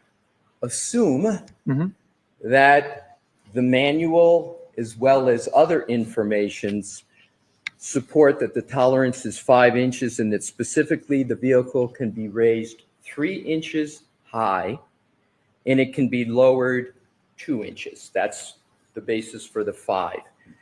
What was the suspension height of Miss Reed's Lexus that you used for your accident reconstruction analysis out front at 34 Fairview between 12 a.m. and 1 a.m. on January 29, 2022 to determine whether it was possible for the spoiler on the back of the Lexus to make contact with the eye of Mr. O'Keefe? If it was even possible, what did you use for a measurement of the suspension? Matched the measurements from when the vehicle was tested, I believe on February 1st at the Canton Police Department. What match did you make? What? So we aligned the bottom of the taillight, actually the sheet metal right below the taillight. So we adjusted the height of the Lexus to match that. Did you in any place document what level the Lexus was at the time of any testing, meaning the suspension? Did you document it all? Yes. Where? I think I left my phone up there, babe. Slide 107. Can we have slide 107, Mr. Wolf? Oh, maybe he's getting it for me. So sweet. And then if you could zoom in on the lower photograph, the gentleman with the blue shirt. Zoom in a little more, please. So if I may, we matched the bottom of the sheet metal here to photographs when it was at the Canton Police Department. Sir, my question is, where did you document whether the suspension was at 0, whether it was +3 or -2? Where did you document that? Right here. And what are the numbers of the documentation of that? I don't know. We were matching the photos. So I don't care what the numbers are. I care that the height is the same. Okay, so I just heard you say, if I heard correctly, you don't care what the suspension is at. Is that your testimony? No, I don't care what the suspension number is as long as the heights match. I understand. I understand. So what was the suspension height of Miss Reed's Lexus at 5:07 a.m. on January 29th, 2022, while at One Meadows and colliding with the Chevy Traverse? What was the suspension height then? Yeah, buddy. We assumed it was the same as when it was at the Canton Police Department. Exactly. You assumed, but there's no measurement like was just on that depiction. There was no note that said, okay, we're doing this very important and inches sensitive measurements to see whether the tail light on the Lexus makes contact with the Traverse, but there's no measurement and no documentation of what the suspension height was at One Meadows, correct? So we took the closest measurement in time to the One Meadows event, which is when it was at the Canton Police Department. That was the best information we had. Well, that information isn't very good because the vehicle had to go from Canton to One Meadows. And when the vehicle drives, the way the suspension system works, it's automatic.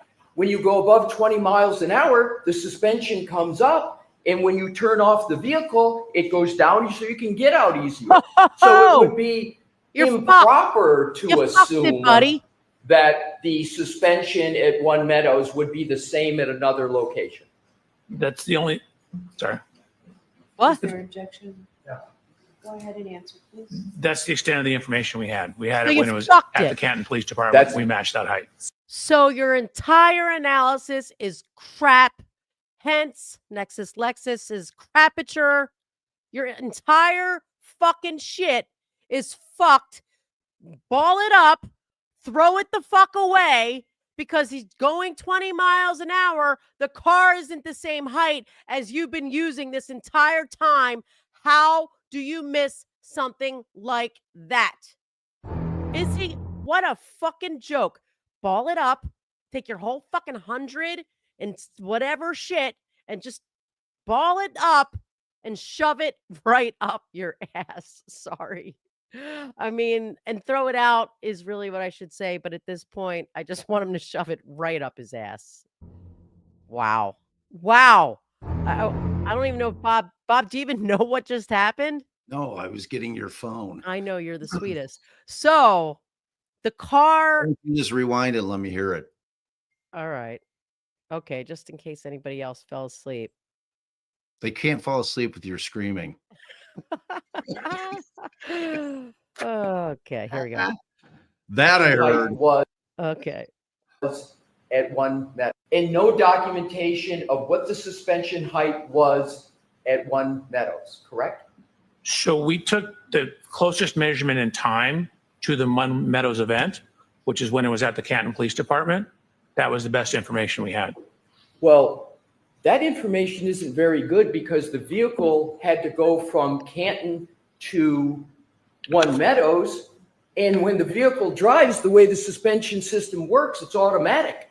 When you go above 20 miles an hour, the suspension comes up. And when you turn off the vehicle, it goes down so you can get out easier. So it would be improper to assume that the suspension at One Meadows would be the same at another location. Would it not? That's the only, sorry. That's the extent of the information we had. We had it when it was at the Canton Police Department. We matched that height. Sorry, sir. I understand. So it was wrong. Just say it again. But actually, you brought up a good point. It's going so slow when it's backing up that it wouldn't raise up. No. So the static position when it's backing up would be the static position. 24 miles an hour. It wouldn't be going in back up from the Canton Police Department to One Meadows. It wouldn't be going back up when it's going in other locations, sir, right? It would be driving forward. It had to get from point A to point B. Right. But as you pointed out, when you turn it off, it drops down. And then you turn it on. And then once you go above 20, as you indicated, it goes up. But when she's backing up, she never goes more than a couple miles an hour. What? So it's going to be at the same position as when you start, which is approximately the same position when it's off at the Canton Police Department a couple days later. Let's assume she was going. Do you know whether the suspension system locks when there is testing of the infotainment system? Whether the suspensions, I don't know. Okay. Let's go on to the next topic. You're aware. You know who knows? Yeah, Arca. Well, like here's what I want to point out to y'all real quick, and I know I'm probably belaboring a point. So when we hire expert witnesses as lawyers, one of their jobs is to prep us for the cross-examination of other experts. So everything that Bob Alessi is asking Judge Welcher right now has been told to him to be asked by his witnesses. I mean, or at least done in collaboration. It's 100% in collaboration. Right. Like that's why we hire them, because this is their field. They know these things. They say, so we say, all right, what are some questions on cross that we need to ask?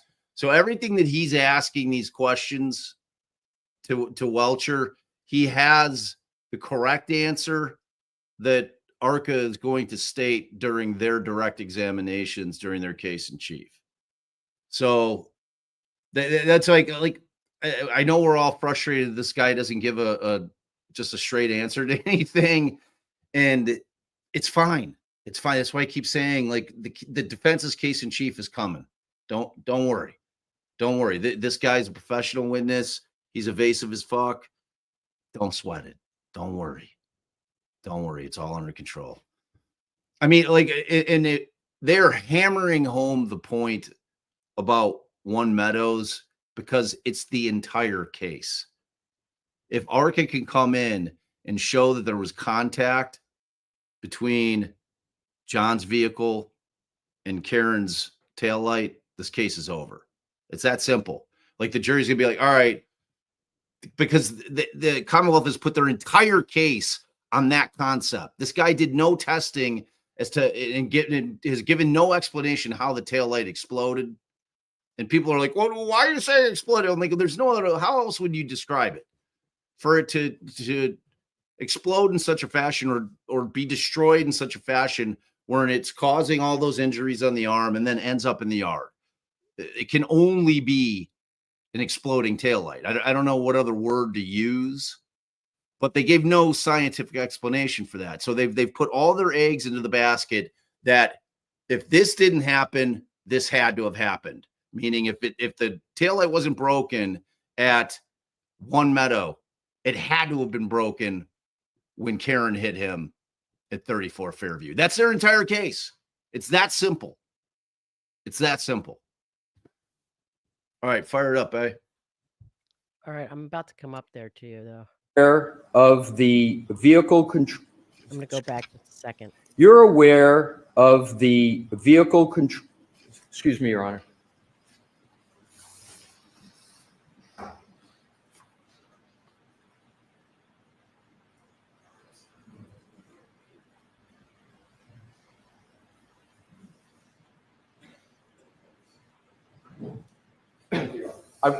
Thank you, Your Honor. I want to go, I'm changing topics to go back now to Fairview, 34 Fairview. You don't know what the suspension ride height at 34 Fairview was on January 29th of 2022, do you? Correct. So therefore, if you don't know what the suspension height was, because of course you weren't there on January 29, 2022. There's no measuring stick, as you say, you assert that you would have accounted for it in your methodology. So you don't have the suspension height for that key day, do you, sir? I only have it 2 days later. All right. So when you talk about key measurements, such as the spoiler on the top of the Lexus and the inches that are important as to whether things such as, is there a contact with the front eye, you don't have some data that would be relevant to that calculation, the sum data being the suspension height of the Lexus at that time, do you? So we have some data. We have photos of the vehicle 2 days later. We don't know the exact height outside because, as you alluded to, we don't have a measurement on January 29th of it, but we do have it 2 days later. That's the source of the measurement. You don't have the suspension height or the setting of the suspension of the Lexus that existed on January 29th, 2022, do you? Correct. Now let's go on to another topic.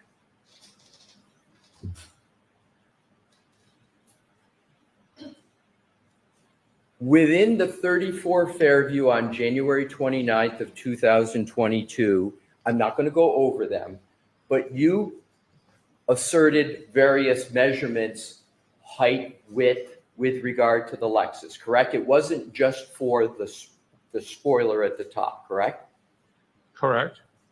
And for all those other measurements that you talked about, you did not have the suspension height and the suspension setting of the hydraulic system of the Lexus on January 29th, 2022, did you? So the hydraulic's only going to affect the vertical dimensions. It doesn't change anything left to right. It doesn't change anything down the side of the car. Understood. But for the measurements that are affected by vertical, you didn't have the suspension height of the Lexus system on January 29, 2022. Again, I only know what it is 2 days later. Just say no. So now let's go on to vehicle control history. Sir, you understand what I mean by vehicle control history of This is text stream information. E-cycles?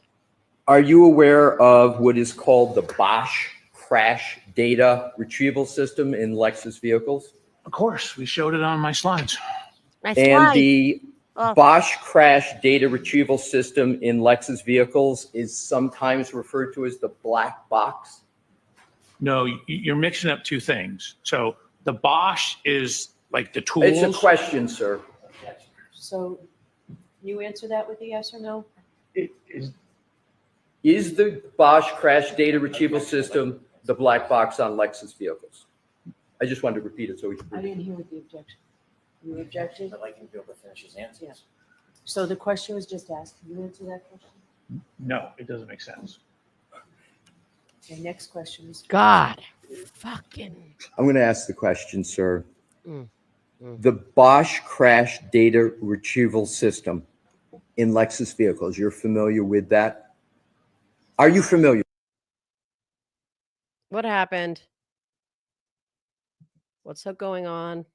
My computer is not frozen. Is it Boston 10? No, I don't think so. I'm gonna 10:55. Let me just Oh boy, hold on. Hold on, don't worry. Hold on. 10. All right. Yeah, it's not. I redid it and it's still frozen here. Go to a different channel. Okay. By Lexus as a diagnostic tool for their technicians. Lexus technicians. Let me try going to back assist and in see if we vehicle- can get that answer though. No, it like freezes there for some reason.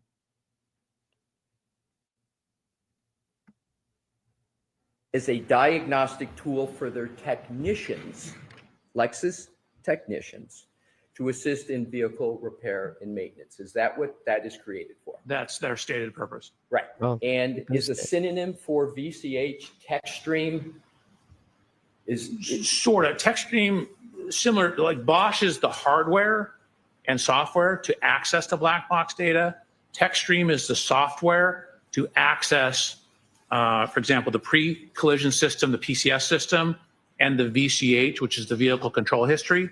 So text stream which does a lot of other stuff, but does access that information. You just mentioned Bosch, didn't you, sir? So Bosch is not in the Lexus. You use Bosch stuff sold by Bosch, Bosch software and hardware, and you walk up to the Lexus with all the Bosch stuff and plug it in and download the event data recorder, the EDR, the black box.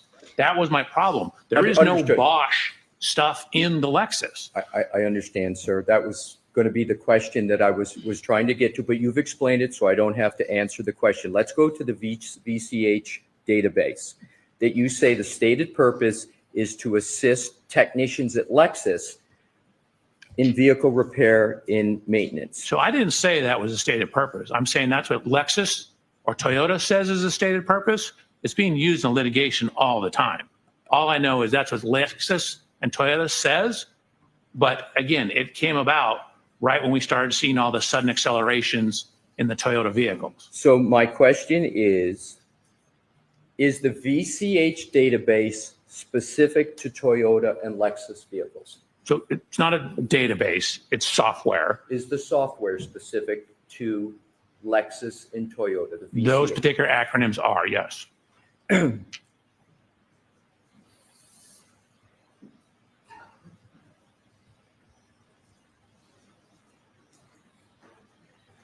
Want to move to another topic, and we are almost finished. We have just two more topics, sir. How common were VCH events when Miss Reed owned the Lexus? In 2022? Do you know the ownership period of Miss Reed with respect to the Lexus? Do you know how long she owned it? I have that documentation. I do it off the top of my head. Do you have an approximate? No, I mean, it was a 2021 vehicle. Our accident's January 29, 2022. But I did get that information. Do you know how many VCH events were associated with the Lexus of Miss Reed? I did not count them, no. I have them all. I was have- only focused on the ones around our time period. Exactly. But do you have the number of events? Do you know how many there were? I could get it for you. How long would it take, sir? 3 minutes? Why don't we come back to it Okay. and we'll see if it's. How about I start this so that we don't have to wait for it to boot up? And then when we come back to it, it's ready to go. You As okay long with as that? that's all you're looking at, sir. Yep. Thank you. And then pick your head up, please, so I can finish these two Please, topics. go ahead. So how often were VCH events recorded on the Lexus before January 29th of 2022? Man, I have to pull this data up. Fair to- enough, to fair enough. answer that I question. assume that's going to be in what you're also pulling up. That's the goal here.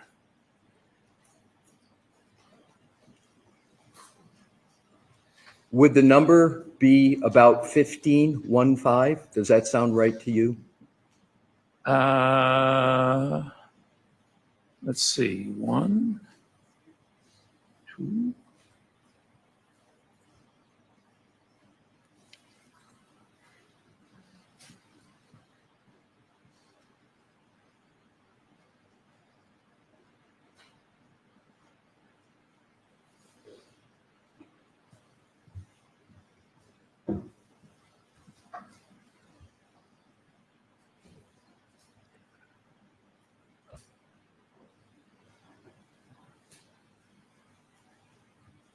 There's 18. 18. So there were your records show that there were 18 VCH events recorded on Miss Reed's Lexus, correct? Before the subject one. Right. Did you conclude that any of those events, other than the 1162-2, were a collision? No. Now let's go to reverse recorded events. Can you tell how many of those 18 events were reverse recorded events? And you know what I mean by reverse recorded events? Yes. The vehicle going in reverse? Right. How many of those events were the vehicle going in reverse? And this is before. 4. Other than, He asked No, I you, said is this before? yes, I'm sorry. Oh, I would have to pull up the PCS file. Could you Judge is start paying that and I attention can now. continue on with the questioning? I got to. Damn. So the PCS file is Who's up? I have a second laptop that Here's has what I'm going to texturing. do. That's not important for me to keep going and get through it. Okay. So let's just stay on the events, okay?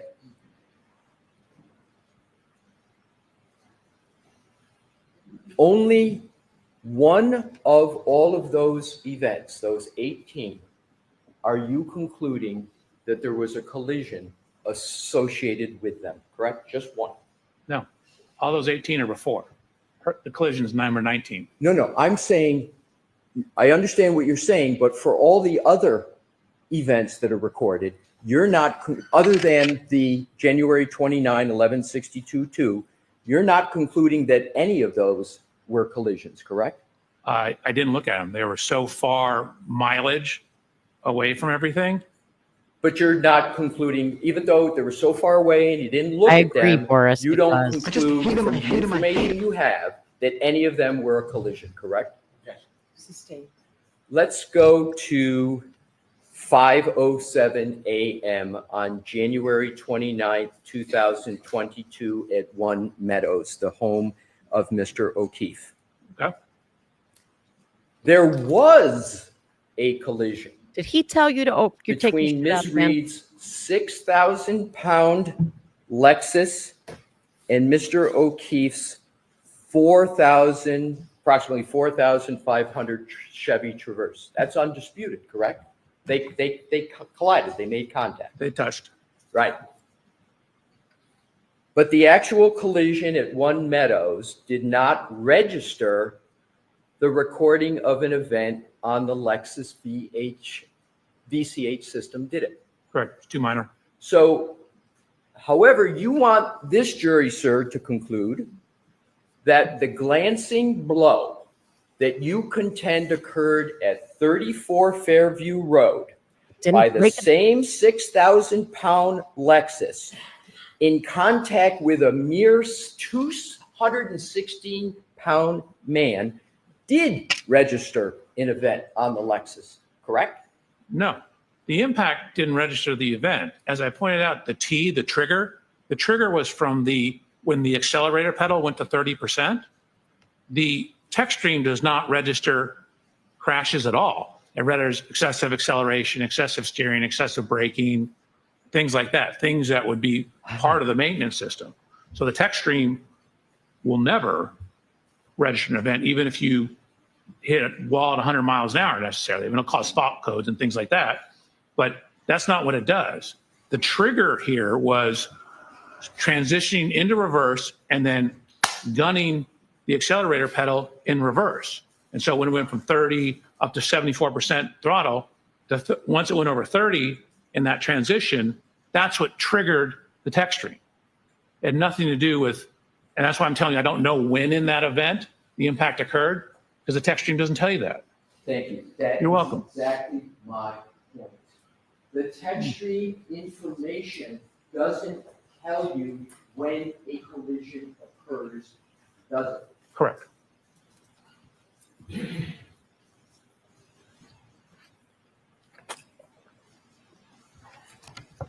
That's all the questions I have at this time, Your Honor. All right, why don't we take our morning recess, James? What? You never asked how it exploded. How did it explode? How did pieces end up over there? What is that little guy in the corner? Oh, that's Alessi.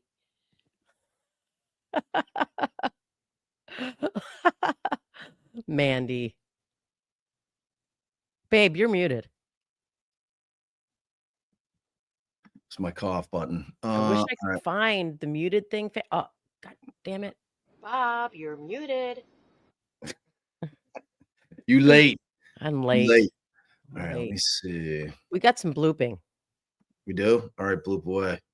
Wow, we got 11 minutes of blooping. I'm just going to slide to live. Yeah.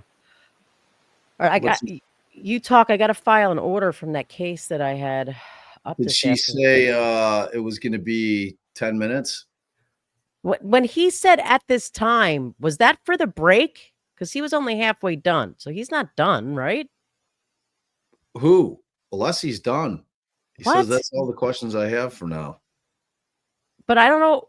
Is it possible he meant because they had to go to a break? Because yesterday he said he was halfway done. It was going to take all day. Are you going to be gone? Because I'm going to switch it to me. No, I'm not going to be gone. Oh. Don't try to take control of my control. Well, where are you going? I thought you said you had to do some order. Yeah, I'm going to write the order right here while I'm sitting here and file it. I'm not going to be paying attention and talking. All right, then. Bob, do you want to tell everyone you got a text. It popped up, but I didn't finish reading it. To whom? From Mandy.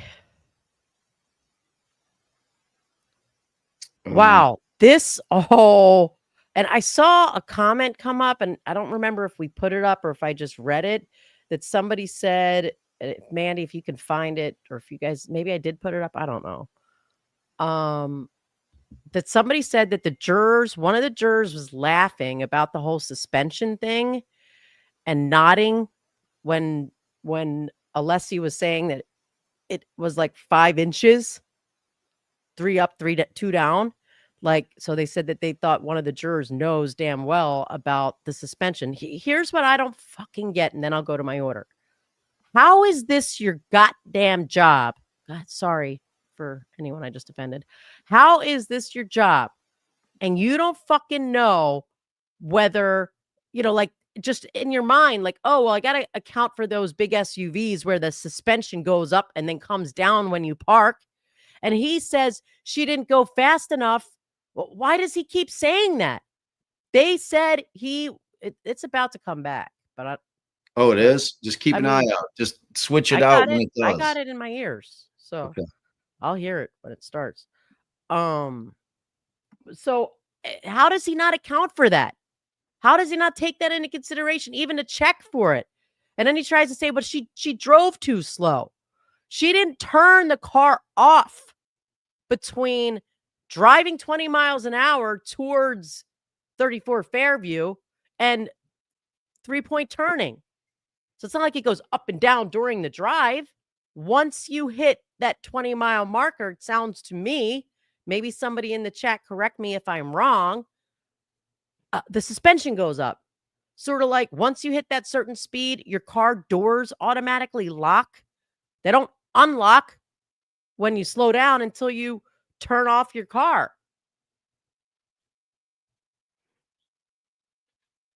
You know? Yeah, I feel yeah, Mandy said she did highlight it on the screen, so that's why I read it. Okay. I couldn't remember if I read it on my own or if it was like put on the screen and that's why I read it. But I don't know what they mean. Like she didn't answer that question. No. I'm talking about unless we're talking about two different things. I was talking about that comment that somebody made that someone in the courtroom said a juror was nodding and smiling, like and nodding his head affirmatively when the 5 inches thing was said. I mean, are you fucking kidding me, guy? Oh, all right. So I see. I got it. Mandy. All right. So we're gonna play this microdots video. If they come back, then we don't mind blooping time anyway. I'll let you know and I'll pause it. Andy was telling me, I don't see the little emojis and various things back in StreamYard that y'all are seeing in YouTube. So apparently YouTube's doing something new and they call it the leaderboard. So it's a place for fans to stand out in the community. The top 3 get special badges, which I guess Mandy says are these crowns. In live chat, it resets every stream so you can always try again. How do you get on the leaderboard? You'll need to collect points or XP, experience points. Here's how you get them. Send live chat messages and you send super chats and super stickers. So if you're top 3, so that's a cool way. Like we'll have to have what we'll do, since it's a new concept, we'll have to have leaderboard wheel spins. So like maybe at the end of a week, everybody that made the leaderboard for each individual day, because it resets every day, we'll do a wheel spin at the end of the week. That's a good idea. YouTube games. Exactly. All right, let's check out. Thanks for pointing that out, Mandy. I never would have known. All right, let's go. Each one of these little hash marks, different color, represents 10 feet. The red lines show the extent of motion. Remember what I said, initially pulled forward, then backed up, past its initial spot, and then went backwards further distance. So what this shows is where we simulated this in a program called HVE.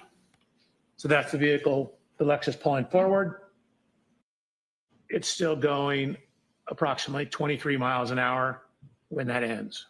According to Commonwealth expert Judson Welcher, Karen Reed's Lexus was idling in position a short distance ahead of John O'Keefe, somewhere just beyond the flagpole.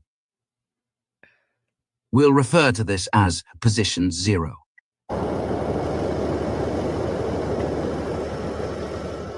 He claims she drove forward 34 feet and stopped at position 1.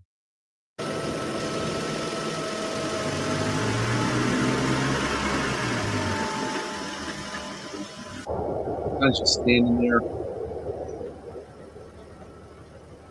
Just stand here in the road. Position 1 is even farther from the supposed point of impact than previously believed, and that matters. More distance means more time for John to react. They'd have you believe he was just standing still, willingly making himself a perfect target, so Karen could attempt a 1 in a million shot and actually make it. Fairview Road is typically quiet, with little traffic and minimal ambient noise. In those conditions, the sound of an approaching vehicle speeding towards you wouldn't just be audible, it would be alarming.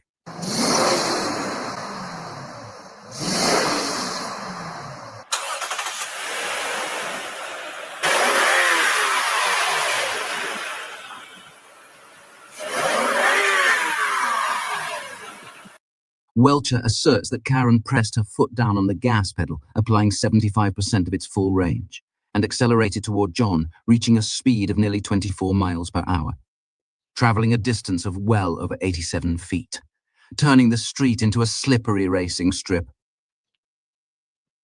striking his bent arm, causing the mismatched wounds, and projecting his body through the air, or in some other way, to its ultimate resting place just below the flagpole. The Commonwealth mostly glazed over this aspect of the collision, likely because it's the most unbelievable part of their theory. They provided no scientific evidence explaining how a taillight could produce the specific pattern of abrasions on John's right arm, how he sustained no broken bones or significant bruising, or how he managed to lock his phone after being incapacitated under this scenario. Another problem is that Ryan Nagel drove by just moments before and didn't see John inside or outside the SUV. I was making sure my sister got in the house okay. Specifically testifying that Karen was alone. But you did look inside that SUV. As I passed by, yes. And you saw one person. That's all I saw at the time, yes. Female with long hair. Is that correct? Right? After the SUV travels 87 feet, the trigger event data ends, but the vehicle is still accelerating, with its last recorded speed being its highest. It's still moving. It's still moving about 23 miles an hour, and you're still at 74% throttle and 3,300 revolutions per minute on the tachometer, RPM gauge. It's not just still moving, it's still speeding up, and Karen is applying zero pressure to the brake, which is a major problem for one big reason. The Jeep. Exactly where was your Jeep in front of that house? By the mailbox. Okay.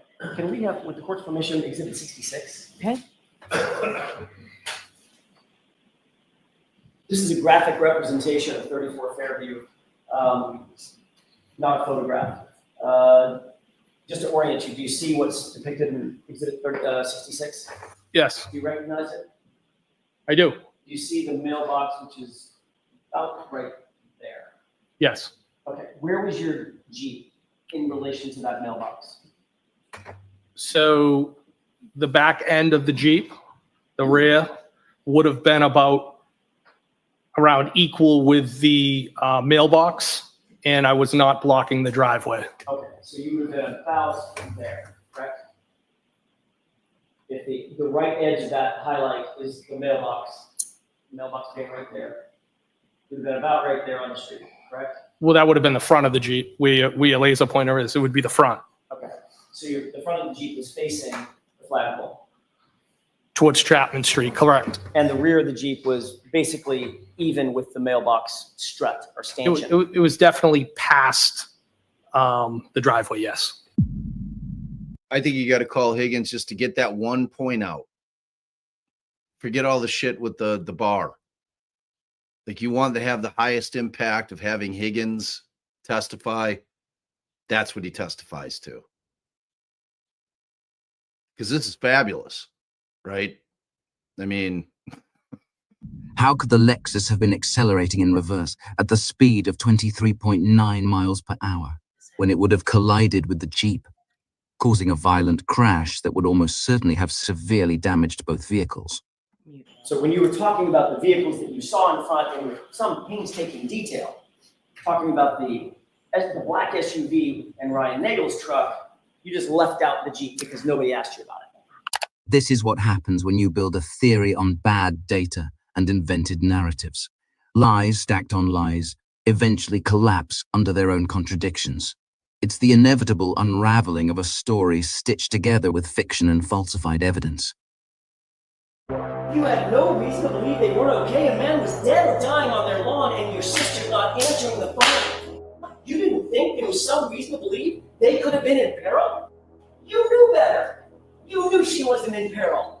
You knew that Brian Albert wasn't in peril.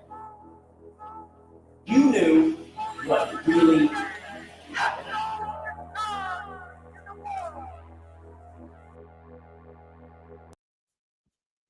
There you go. Pretty good stuff. I came to find out, I always thought that was like the microdots. That was his name, like his actual voice, but it's an AI voice. It's supposed to sound like Ewan McGregor. It's pretty good. All right, let me pull up. Allie has left her post, so let me see.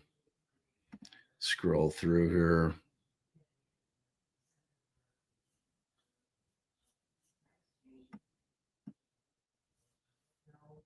Okay.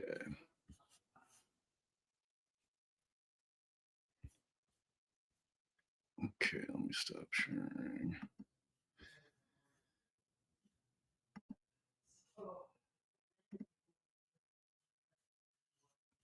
While they're still on break. All right, good. We didn't miss shit. Oh, they're coming back. Yay. Perfect timing.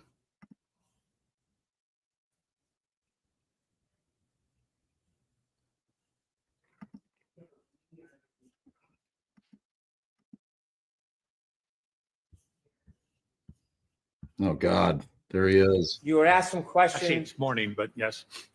You were asked some questions about the ring video from Meadows, which was John O'Keefe's home. And you were asked whether you're aware if the cameras had changed over time. Correct. The fact that the camera was replaced, does that any way affect your opinion to a reasonable degree of engineering certainty about your conclusions relative to that touching between the cars? Yes. Absolutely not. It would have shown up as increased error when we overlaid the point clouds onto the photos or the point clouds onto the video. If it was an error, it would have showed an error. Do you have any concern whatsoever that any of the information from the scan is in any way tainted, compromised, or inadequate? That would be very hard to do. You literally press a button and stand there and watch it, and the laser does its thing. So I have absolutely no reason to disbelieve it. Additionally, again, if it was messed up, once you laid it over on top of the photograph, it would show the difference. So no, the data's fine. Is there any evidence whatsoever that you've seen that any parts of your presentation were photoshopped? No. You were asked questions about the suspension of the motor vehicle of the defendant's Lexus. Do you have any information that the suspension at any point was changed? No. Yesterday, you were asked a number of questions about formulas. You took out your calculator and you were asked about different variables. Were those variables hypotheticals or were they related to this specific case? So they seemed hypothetical. Again, you have to be careful when you're talking about failure forces on biomechanical things. For example, if you impact the hand with a, say, 1-inch narrow metal bar, that's a lot different than if you have a broad, say, plastic taillight or rear body panel. So when you have distributed loads, you can take much more. I told you guys about sitting on the bed, like how much you sink in. That's an example of spreading your load out. When you spread the load out, you don't sink in as much. So same thing with, forces on your body. If you take this pencil, I don't have to press very hard for it to pull in. But if I spread it out, I have to press much harder. So you have to look at the distribution of the load when you're talking about the failure. So when you look at the failure loads, it depends on what you're doing it with. If I hit you with a 5-pound 2x4 or a 5-pound pillow, they're both 5 pounds, but you'd much rather get hit by the pillow than the 2x4.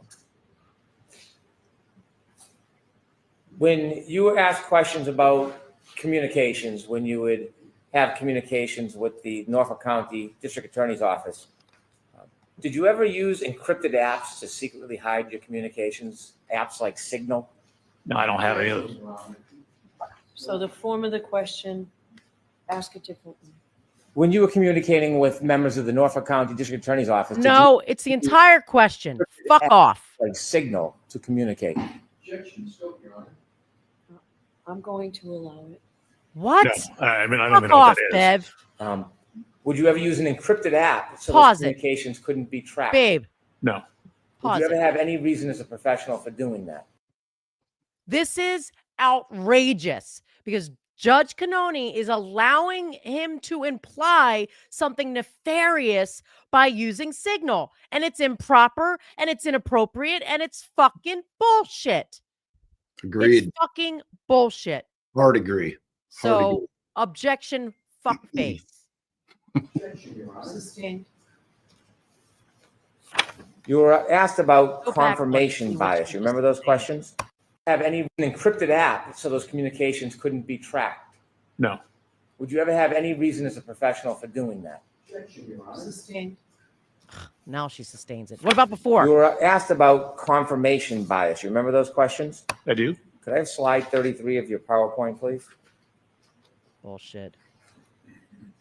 I'm sorry, what number? Slide 33.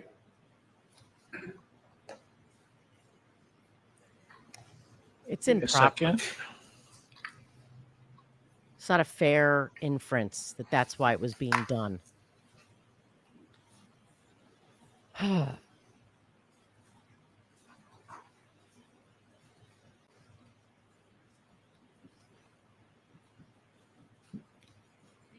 $33.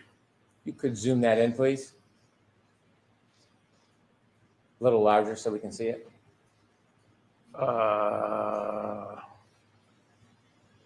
I cannot do it with one monitor. You can't do it any closer than that? Not since I took down. Oh, hold on. Here we go. Which part do you want me to zoom in? Ms. Gilman can zoom in for you. Sorry? Which part? Ms. Gilman's going to do it for you. Oh, there you go. Perfect. If you could zoom in, please. Okay. On shift position signal, going forward, then neutral and reverse. Does that data suffer from confirmation bias? No, that's strictly electronic data. When we look over at the vehicle's speed, can we go to the left a little bit?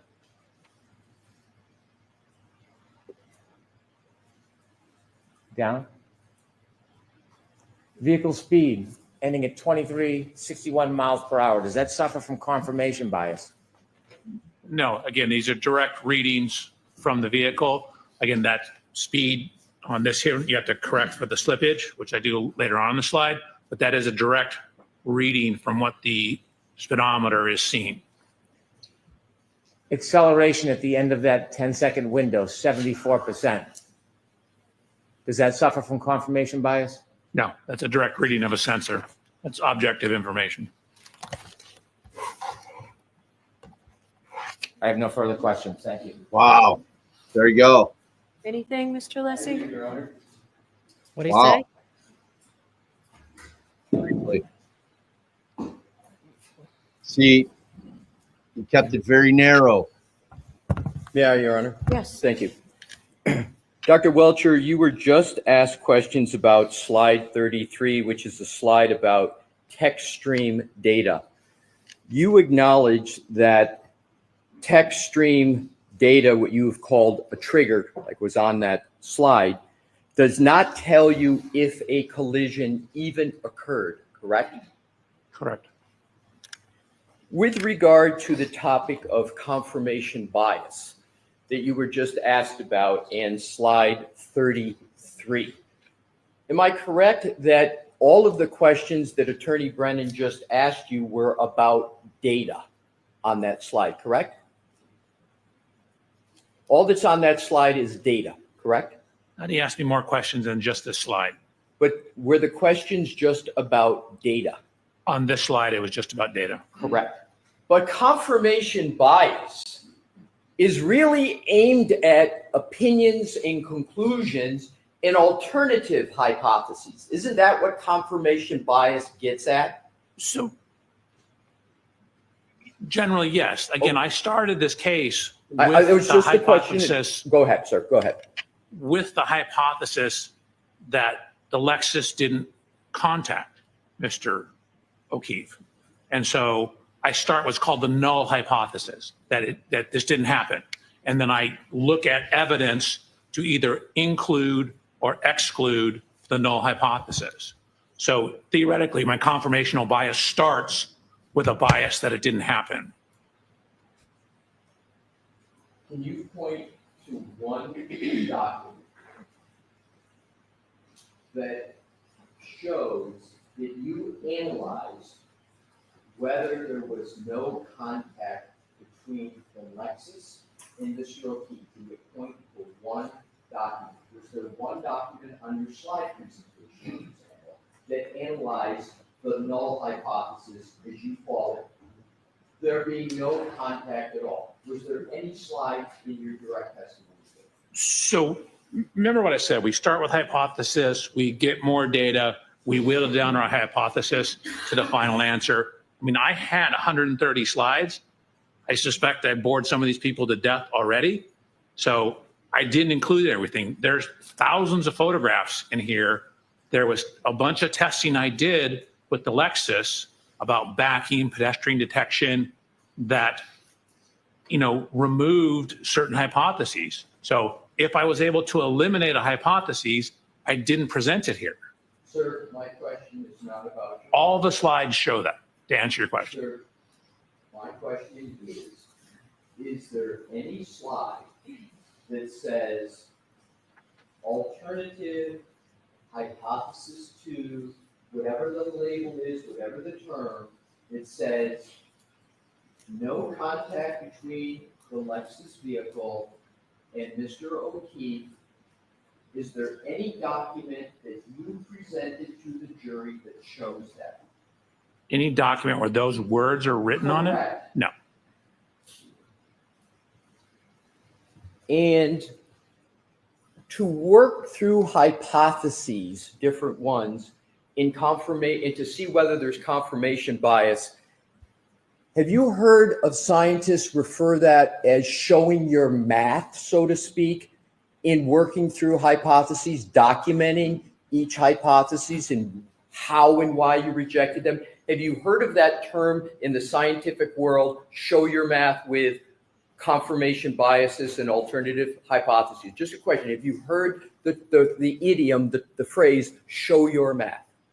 Your question is, have I ever heard show your math, period? Associated with the application of various hypotheses to avoid confirmation bias. Have you heard of that term used in that conjunction? Not really in that context. It's probably, I understand where you're going with it. Thank you, sir. You're welcome. No further questions. Dr. Welcher, you are all set. Oh my God, thank you. Give me a minute to pack up and I will be out of here.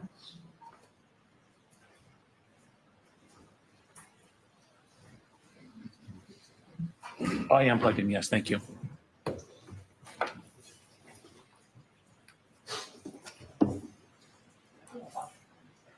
Excuse me? Yes, you can put your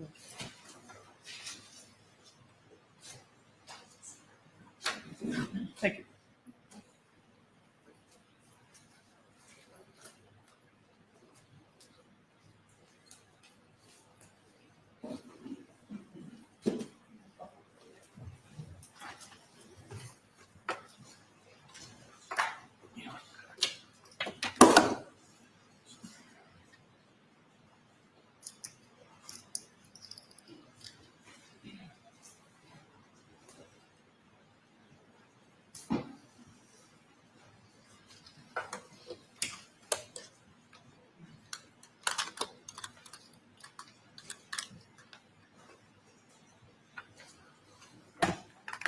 Do this out there. May I step down? Yes, you can. Thank you Pleasure very to meet you.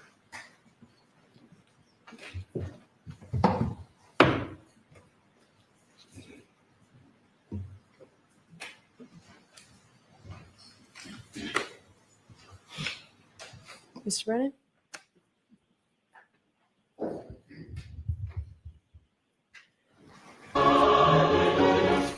Commonwealth moves to introduce and play clip 26.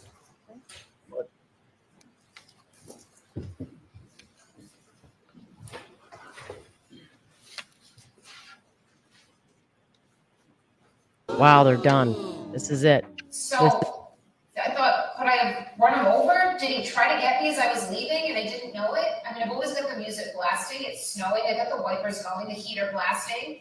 Did he come and hit the back of my car and I hit him in the knee and he's drunk and passed out and asphyxiated or something? And then when I hired David Yannetti, I asked him those questions the night of January 29th. Like, David, what if, I don't know, what if I ran his foot over? Or what if I clipped him in the knee and he passed out or went to care for himself and he threw up or passed out? And Better not have this last part. Wow. Are you fucking kidding me that she let that last part in? That is a legal determination. What she said is one thing. And it's out of context because she was saying, why was she saying, did I hit him? Could I have hit him? Your Honor, the Commonwealth rests. Wow, there it is. Well, I don't think the defense. Does counsel want to see me? Call somebody now. We do, Your Honor. Okay, so should we send the jury out or should? Yeah, make your motion for directed verdict. So jurors, so everybody can sit. So jurors, the Commonwealth rests. That means that the Commonwealth's case has been presented to you for your consideration. So I need to meet with the lawyers for a few minutes, so we're going to send you back out. I can tell you that it now appears that we're at least on schedule, if not a little ahead of schedule. So we'll send you back out for a short recess. Rise to the jurors. Right. Can counsel come to sidebar, please? Why? Why do they have to Better do the sidebar? fucking motion for directed finding or directed verdict At a like on sidebar? camera. What? Come on. All right. Well, there it is. There it is. Very different case that was tried than Adam Lally, huh? Very, very different. So what are you guys thinking? What are you guys thinking? I would make a poll, but I know what it's going to say. I'm really shocked that she let that in. I'm really shocked. I didn't hear that very end part. She said, so I asked those questions to David Yannetti and he said, well, yeah, then you'd have some culpability. And why is what he said back to her admissible? Why is it relevant? It's not her statement. It's not even her statement.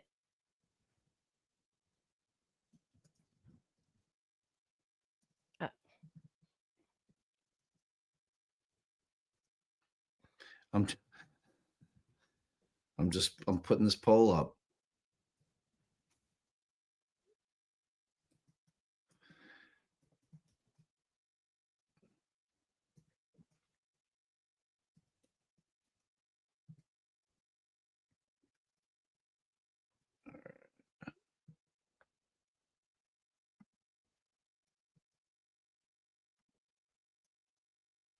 Okay, so this is pre-defense case in chief. This is the Commonwealth is done, and the defense has not had their turn yet, obviously. And do you think, and I'm not asking you, I'm asking if you think that the jury thinks. Okay, as a matter of fact, I'm gonna. I was like somewhat dealing with work shit when that did he ever touch on the suspension on his redirect? No. Oh, you mean did yeah, like briefly, I think. All right, I started see what all you guys are saying over here. I gotta see what you guys are saying over here. I just can't. All right, so Liz says, is law this fun in real life? I'm finishing an MBA, thinking about a master's in legal studies after. would I be limited to a boring corporate legal job? I'm primary earner with 3 kids. Law school is a no-go. I don't know. What is with legal studies and MBA? I mean, if you don't think the job you'd get with an MBA is boring to begin with, then how would adding legal studies alter that? But I don't know what in master's in legal studies means, or what it entails. So I'm definitely not a good person to speak on it, but a lot of times lawyers need experts to do forensic accounting. So I would say if you want to work with lawyers, maybe in conjunction with that, because again, I don't know about the what a master's in legal studies, what that actually encompasses, but I'd say look into what you would need to do to be a forensic accountant. I don't know if it's more or less or what, but thank you for your generosity. The entire end of that was frustrating. The entire Yeah. How was it frustrating? So here's the way that I look at this. All right. If you take the evidence that we've seen in the light most favorable to the prosecution, and you look at the facts that they presented, where they stand right now, having been challenged on cross-examination, do I think without them having the benefit, them being the jury, having the benefit of hearing from the defense and their witnesses, do I think that there could be jurors that think that Karen hit him? Yes. Yes, I do. I because if you leave it with the way Hank set this up, again, he set it up without proving anything. There was no science, no proof whatsoever on the back end accident that they're claiming happened, right? We saw zero science from Aperture proving anything with respect to John being struck by the vehicle. Their entire case lives in what I keep saying, and I'm telling you that their case lives in that Karen's taillight was not damaged at One Meadows. That's why Alessi didn't even fuck with the taillight stuff at the house. He understands that their entire case, if they can disprove what Welcher said about there being significant contact that's significant enough for the taillight to have been cracked at One Meadow, the case is over for the Commonwealth, because that they put all their eggs in that basket. So where the evidence stands right now, I could see some jurors. Oh yeah, we always recommend. We use Signal and WhatsApp all the time. Happy birthday, Shanti. All right, so Co-Mama. What do you think, babe? Like I'm wanting some conversation. You're not paying attention. I know, but I was going to pull up some of the these comments. But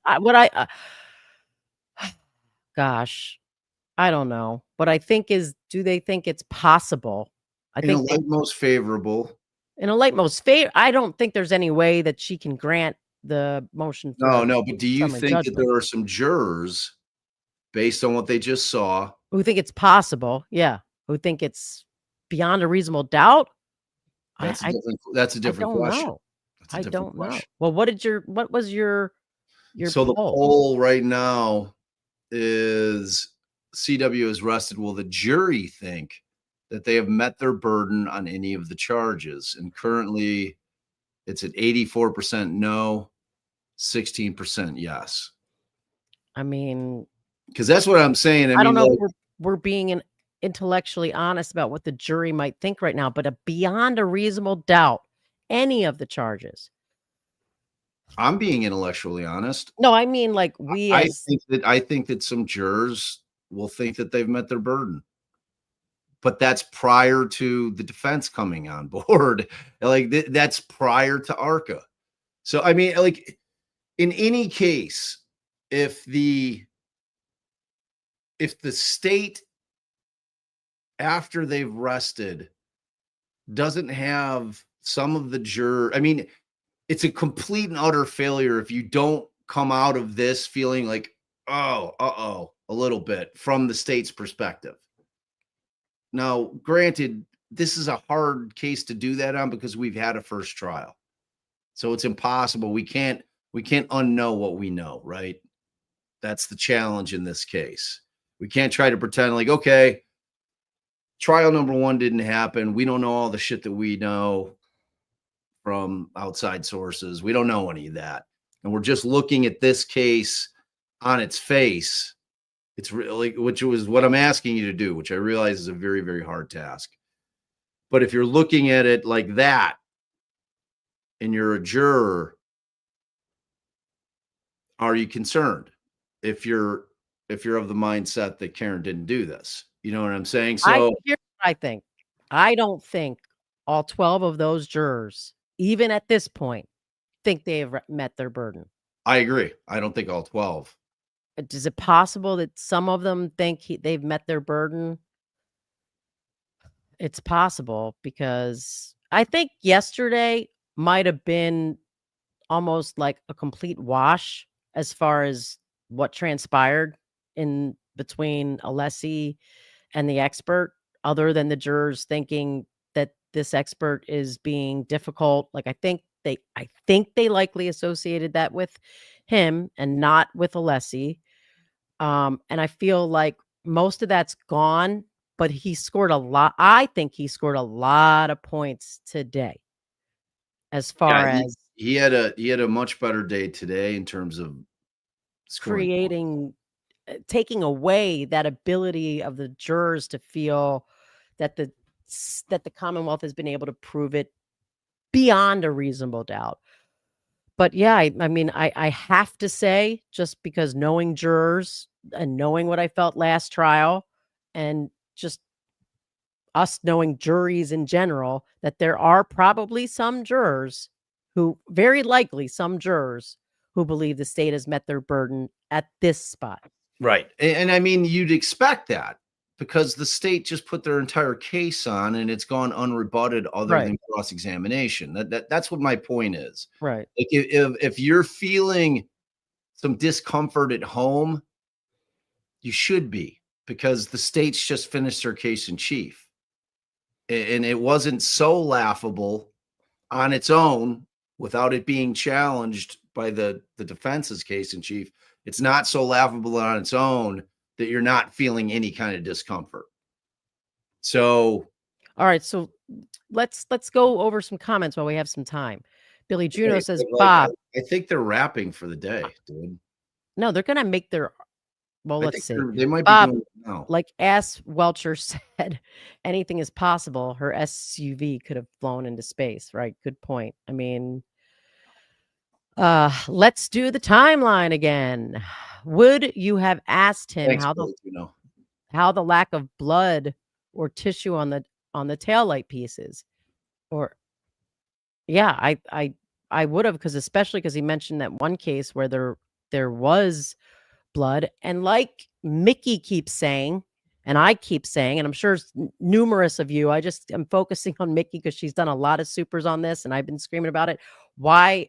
And Bob, you were screaming about it, not ask about how the pieces got there. But I can guarantee you he will ask. It's going to be I've been screaming about it at the top of my lungs for like a day and a half. It was the only thing I was screaming about. It's all I ever scream about. But the physics of the glass not being right there in the street and the taillight not being right there in the street, how did he carry huge chunks of it with him? It's, all right. So yeah, I would have definitely asked. Tahef spending my birthday with y'all. Thanks for everything. Happy birthday. There was someone else's birthday. To all of you. Happy birthday to you. Happy birthday. Bob and I got attitude. We're off. We're not in sync. We're off. But happy birthday. We love you. Like when we do that on a phone call, we look at each other and we're like, Allie, Hank asked if he had any information that the suspension had changed before he did his testing. That's basically it. Then Hank doesn't fucking understand the significance. And I'm really hoping, like someone also said in the comments, I think it was Glimmer. She's got Glitter Glimmer, I think, something like that. And it's Carly's birthday. Well, I guess we should do it a better rendition. Okay, ready? 1, 2. It's for all of you. Yeah. Okay. 1, 2, 3, go. Happy birthday to you. Well, you said 1, 2, 3, and I thought we were going, but you did 1, 2, 3. It's just like rock, scissors. Like, come on. All right, dude. let's just start. Happy birthday to you. Happy birthday to you. Did you quit singing again? Sucking. Wow. But we love you all. We do love you all. Happy birthday. And TF. Happy birthday. Beautiful humans out there. We love you guys so much. So Milo, you're right. Wait, Hank I want to go back because you're not allowing me to put input on some of these things that you're answering. Sorry. In terms of the question about the lack of blood and tissue on the taillights, maybe. The answer is maybe. Now, we know the defense has new witnesses. If I know what my witness is going to say during our case in chief as to that answer, why that's significant, why that's relevant, right? I'm probably not asking on direct because I don't want them to be able to give, or during their witnesses. I strike my answer from the record and adopt Bob's. Yeah, so like I would probably wait it out. And because as I don't want them. Let me finish. I don't want them to be able to give an explanation on direct because they get to give much more. No, on redirect, honey. Oh, on redirect. Because that's when that would happen. It would be the redirect portion. Hank would have gone up and said, "Okay, well." So when you do it on your case in chief, Hank's not going to have that opportunity to be able to do that. Except here, they're calling his guy back, but we'll see. But he is limited. I mean, that's rebuttal. That's rebuttal. Rebuttal's limited. The guy's not a fucking doctor. Right. So I agree with you, Bob, because as we've said, he's a professional witness. He's not going to say what you want him to say. He's going to hem and haw and say something else. So fuck him. Just ask your expert. That's not feed Bob. Allie just sometimes needs to let me finish a thought. I do. I'm not good at it sometimes. I'm really not. What do you want to say about Milo's comment? No, I agree. Like that wasn't even a comment. He was just answering. He's letting me know, but basically it's like saying Hank did fucking nothing and Hank doesn't understand the significance. Oh, I was starting to say, someone said that Sue thought they were 2 engineers on the jury. I mean, the people that were there for, was jury selection, no one in the courtroom? Wait, you mean during voir dire? I don't think anybody was in there. Okay, so we wouldn't know what everybody was. Okay. Yeah, I think it was like super secret squirrel shit. The poll is standing tight at 83-17. So there's Mickey says, I'm ready for the defense. I think the jury is over the Commonwealth and Welchure as we are, but sad no light in the yard talk and mistake. Yeah. I you guys, I still think he could have done it with the Blue Clover, and I'm assuming that your comment, those TV interviews were a terrible idea to do. I'm assuming that you're talking about from Karen's perspective. Yes, they were a very bad idea. Very, very bad idea. Allie and I would never let our clients like get on national TV and yap like that. Because all you could do, especially outside of our purview, meaning that Allie and I weren't sitting there monitoring every word like it's a police interrogation. We're like, nah, don't answer that question. Nah, don't answer that. Move on. Next question. You know what I mean? And clearly we saw there's portion of these interviews where they're at Karen's house in the morning when she's getting ready for court, where she's just talking. And yeah, they were not a good idea. And, for Hank, they're no risk. It's either they hit or they don't hit. They're never going to hurt him. I mean, people will say, all right, well, I'm going to give it 0 weight because she's just, pontificating. She's just asking questions out loud, and it's like, and from Brennan's perspective, there's no downside to playing them. Either they can really help you or they don't help you. I don't see in a way that they hurt him. So, I mean, if you look at it that way, all it did was give the Commonwealth ammunition they shouldn't have had. Right.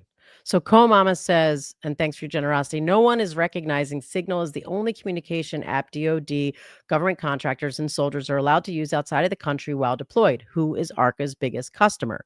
And I 100% get your point. However, in this case, it wasn't ARCA who suggested it. It wasn't ARCA who said, hey, we use Signal with most of our other clients. Let's use Signal. But it and almost pointing out that it's like what the DoD and soldiers use, it's so that no one can hack them. That's like the purpose. And it's opening the door to them having to explain, like it is more prejudicial than probative, her allowing this information to get in, because the defense can't explain that there were anyone could have been hacking their stuff. They had to protect their attorney-client privilege. This case has been like, there's been so much shit going on. So for them to explain what prompted them to do that. So for her to allow them to imply something nefarious from the use of Signal is just highly prejudicial, because they don't have any way to combat it. What are they going to go to the stand and tell the jury about all the shit that was going on that prompted them to do that, and how this government might be corrupt as fuck too, by the way? So just because we don't want them knowing what they're not supposed to know anyway, doesn't mean we're hiding something.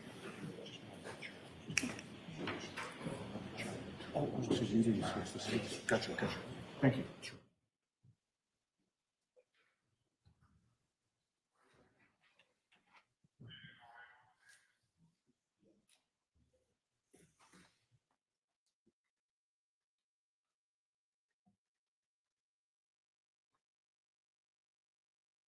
What happened? They're coming back.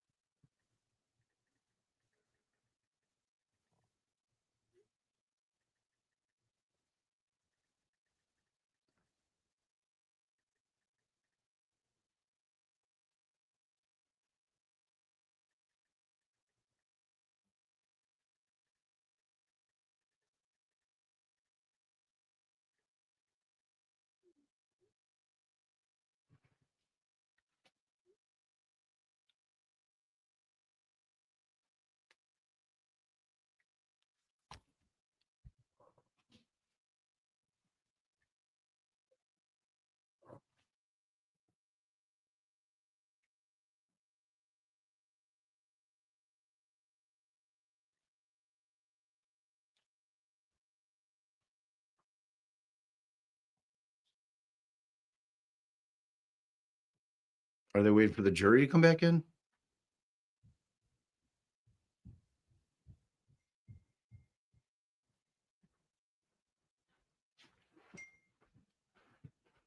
Yeah, there's no sound in court. Thanks, Trace.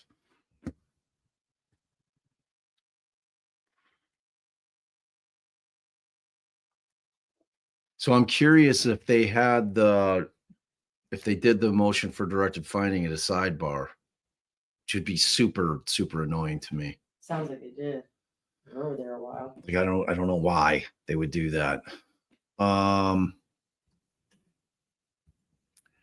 Let's see. Did you do, Mickey? I'm ready for the defense. I think the jury is as over CW and Welchure as we are, but sad, no light in the yard talk and mistake. Yeah, I mean, again,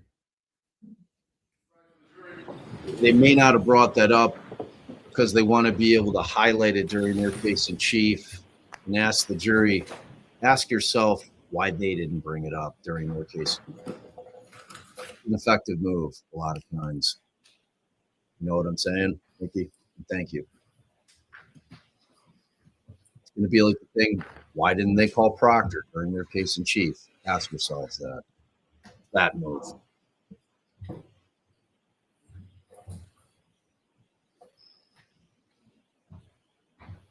Oh, thank you.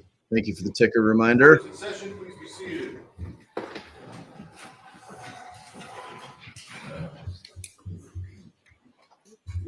All right, so jurors, we all, it happens several times a day, doesn't it? Yes, it does.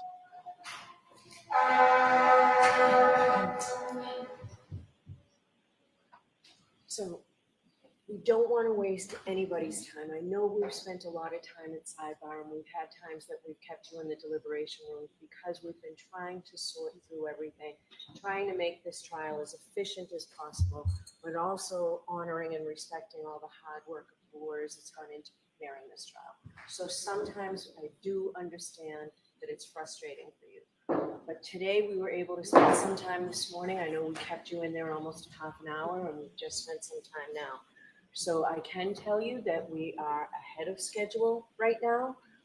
I still need to talk to the lawyers about something tomorrow morning. So we're going to send you home now and have you come back tomorrow morning at 9:30, because today I know we kept you until 9:30, and it doesn't make any sense where I already know I need to talk to the lawyers tomorrow morning to have you here for a 9 o'clock start. So tomorrow will be a full day, and we'll have you here ready to start at 9:30.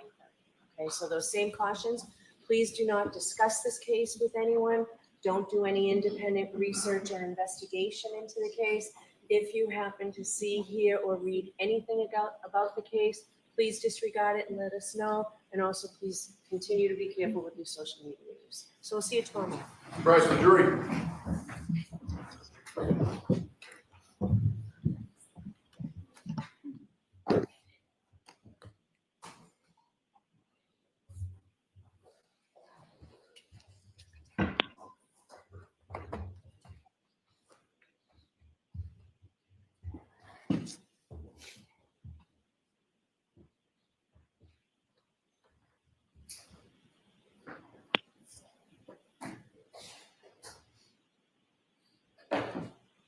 All right, so Ms. Little, if you can get me whatever you're going to get me within the next hour, so that would be great.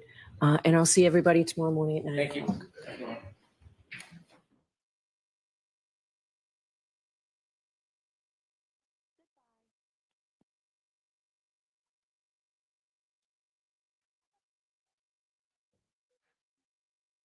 All right. I think that's it. I think they're done. We'll keep it on here just in case they come back and chat. But I think they done. All right. Let's keep going through some comments here. Well, Milo said if the jury is younger, it's been reported, they're not going to care about the signal chats. Maybe they're just making it sound so.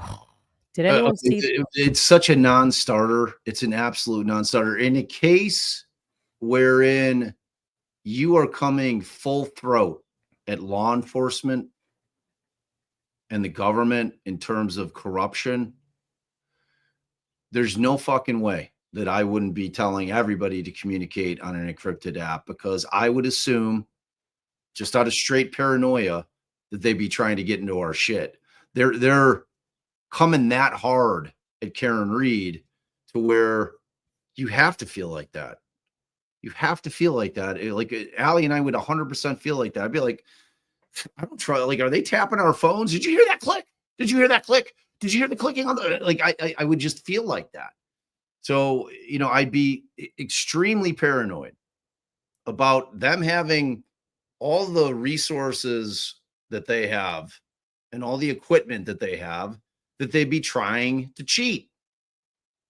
So to me, it's a non-starter. I don't think there's anything shady about it at all. At all. I think it's the preferred way of communication. Frankly, I'd like to communicate with I don't need the government looking into my shit ever. With my friends, with my family. I like Patriot Act, y'all realize that everything that you text, every single thing is out there under the guise that they're looking for terroristic threats. It's true, Tiff. That's facts. Every single thing that all of us text, if they want it, they can get it. And I'm talking about the federal government. So, as far as I'm concerned, if I could convince everybody, all my friends and family, to use Signal. I mean, we have WhatsApp Signal apps with Allie's cousin group. I mean, we just use it because it's none of their goddamn business. Well, we're not talking about state secrets. Well, we were using it during international travel, I think, but I think it then we actually continued started to use it. after international travel. Yeah, because some people don't have.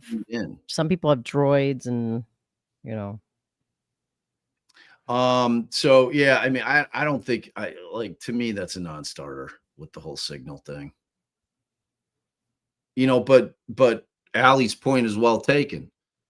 Like Brennan making it seem shady is bullshit.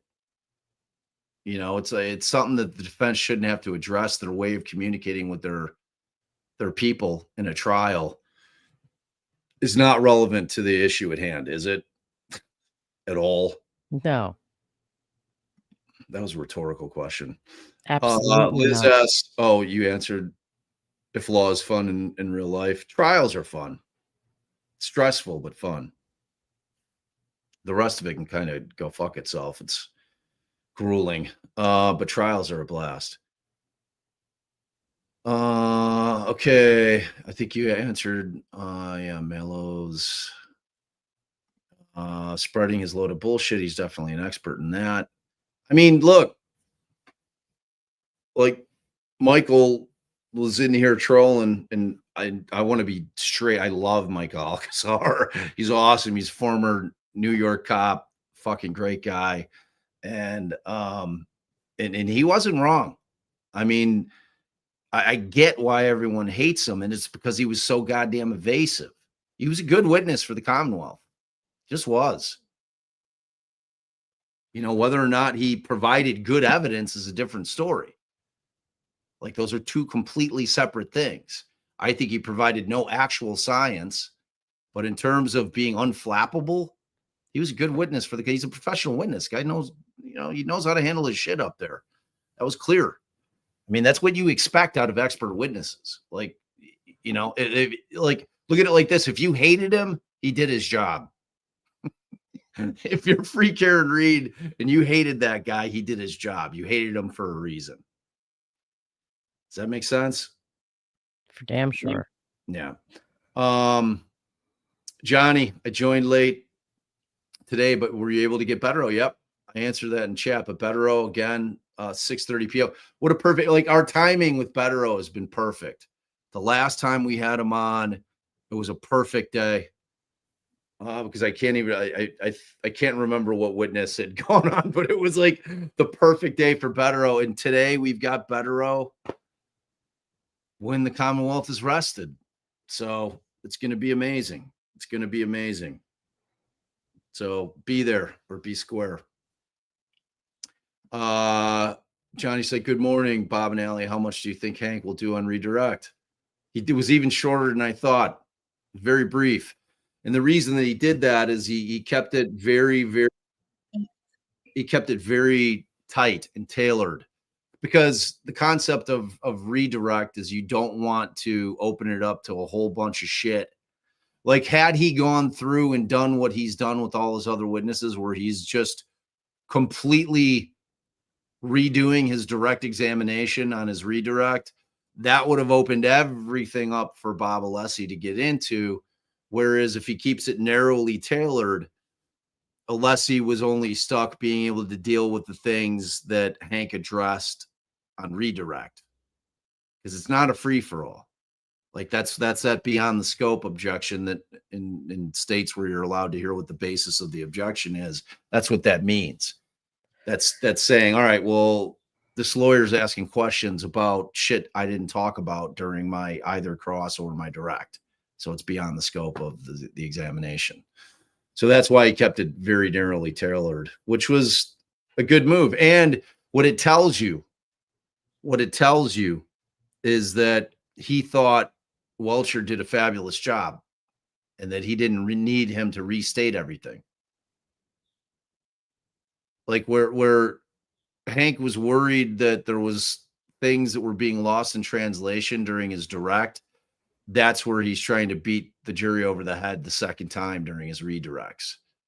So, or it's a combination of both. One, he didn't want to give, like, I think actually when I think about it, I think the more probably the more concrete thought about that is that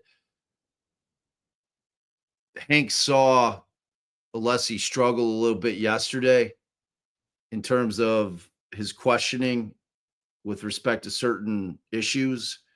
And he didn't want to give Alessi the benefit of having overnight to prep. So he didn't want to get into those opinions again, because that would have opened the door for Alessi to be able to come at him with some more crisp questions regarding those issues. Does that make sense? So, I mean, there's a lot of strategy in the practice of law. It really is a chess match. So, and thank you, John. We appreciate you, brother. EKG, Bev knows she can't speed up the defense because they have the right to question witnesses, but what Bev wants, Bev gets. So she denies Trooper Paul questions and speeds up the defense by default. Shame. Here's my opinion on, like it's not unusual for judges to try to move trials along. Like they're cognizant of the jury's time. That is their primary concern. However, and frankly, I'm used to seeing it where it's geared towards the state getting, more time, and it's us always being rushed. So, but that just may be the way I feel. You know what I mean? It's like, Allie, I could be like, what the, it's like, why are you trying to move us along? Why the fuck aren't you trying to move them along? It's like we always feel like that at trial. Like with objections that are either sustained, we're like, oh my God, like why, and we're always having that conversation. We're like, okay, well, hopefully the jury is getting the feeling that they're trying to hide something by, the state objecting all the time and having those objections sustained, and it's not happening when we object. She overrules or he overrules. We're always like, well, hopefully the jury's getting that vibe that, like, what are they not wanting us to hear thing.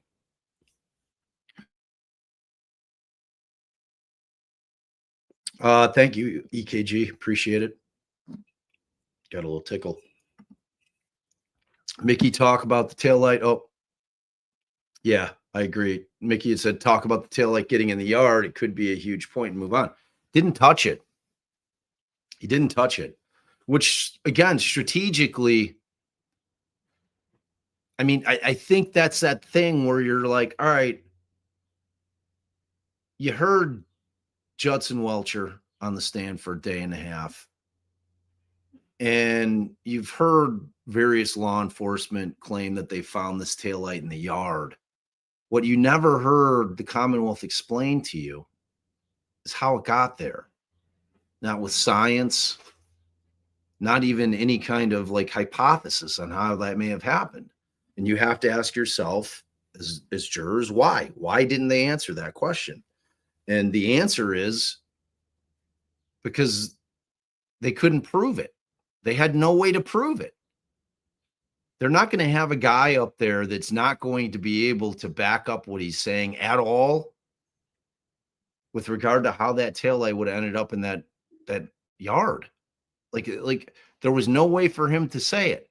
I was tweeting the other day and somebody was coming at me, one of the anti-Karen readers, and I was like, oh, well, can you explain to me how the shards exploded and then cut John's arm, but then more importantly, how somehow they magically flew through his arm and made their way into the yard. All right. Because I mean, with that many scratches, if you're to count how many injuries there are, I mean, you have to assume those are all different shards, right? Like, why didn't those shards just drop right into the street? And then the rest of them somehow all flew in. And her explanation was, oh, the shards stuck into John's hoodie. And then when John went flying into the yard, they all flew off his hoodie and flew around the yard. It's pretty awesome theory, huh? I mean, could you imagine an expert getting up there and trying to say that shit? I don't think so. Thanks, Mickey. All right. Yeah, Boris, thank you. We read that one. Jen, you're amazing. We love you. Thank you so much for your incredible generosity. Always give her. Always give her. Jennifer L, love this channel so much. The mods, the chat, and Allie's rage are the best. Yes, thank you. I have a lot of rage. Rage filled. Kyle, what was the mile per hour number the prosecution says that she hit John O'Keefe? 24, I believe, like just under 24, like 23 and 23.9, something like that. Like that microdots thing, though.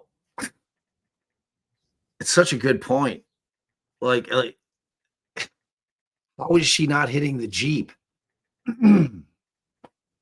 Yeah, we talked about that yesterday. Like that. I know. It's like I kind of wish that they would have hired microdots to just show that goddamn video. Just throw that video up there. Get Higgins on the stand. I wouldn't ask him anything other than where did you park, and have him go through that shit again. And then the next witness I would call would be microdots. Say, okay, did you create a video that represents what Brian Higgins just testified to with relation to his vehicle and where it was parked? Yes, I did. And based on other information that's contained in various reports, were you able to determine what the state's theory with respect to Karen reversing was? Yes. And the miles per hour she was traveling in reverse? Yes. And where they're claiming she started? Yes. And did you create a video to recreate that entire scenario for us? Yes, I did. I made it demonstrative. And then play it. I mean, it's super effective. Thank you, Kyle. Allie Jones. Allie. Oh, look, the Alleys. You like that spelling, babe? A-L-E-E. Ah. Because everybody misspells your name on Twitter. They spell it A-L-L-I-E. Allie Jones nailed the spelling. A-L-I. I just love you. Thank God for your rants. Thank you for your generosity. Gen X Girl Lawyer, we love you. Thank you so much, as always. Jen the N-Gen. Allie, yes. You must have been getting some shit right there when she fired that one up. You know what? I'm feeling that rage right now. Boop, boop, boop, boop. Bloop, bloop. Super chat. Thank you so much, Jen. Roosevelt, do you agree that the jury likely won't like or trust this witness because how he evades answering questions? It's impossible to answer. It really is. I think if we have some engineers, which like I've seen a couple of people say that Sue thinks that there's a couple of engineers. I think they're going to have different opinions. Like that answer, what was even crazier than the Lexus shooting off into space answer was that engineering is not an exact science. It's like I would hazard to guess that bridge builders would disagree with you, sir. I think that they would argue that it is a incredibly specific science and that people's lives depend on that specificity. So, but I don't know. I think that some will. I mean, if we're gonna take Michael, who was in chat trolling the hell out of y'all, he's like, oh, I love this witness. Like there could be, because that's the thing. It's like Sue's in there tweeting, oh, well, jurors are doing this, they're making that, they're giggling, they're laughing. You don't know who they're giggling or laughing at. Maybe they're laughing at Alessi thinking that he's getting owned. Maybe they're laughing at Welchure because they think he's full of shit. You can't know what's in somebody's mind. It's very hard to know what a juror is thinking. It just is.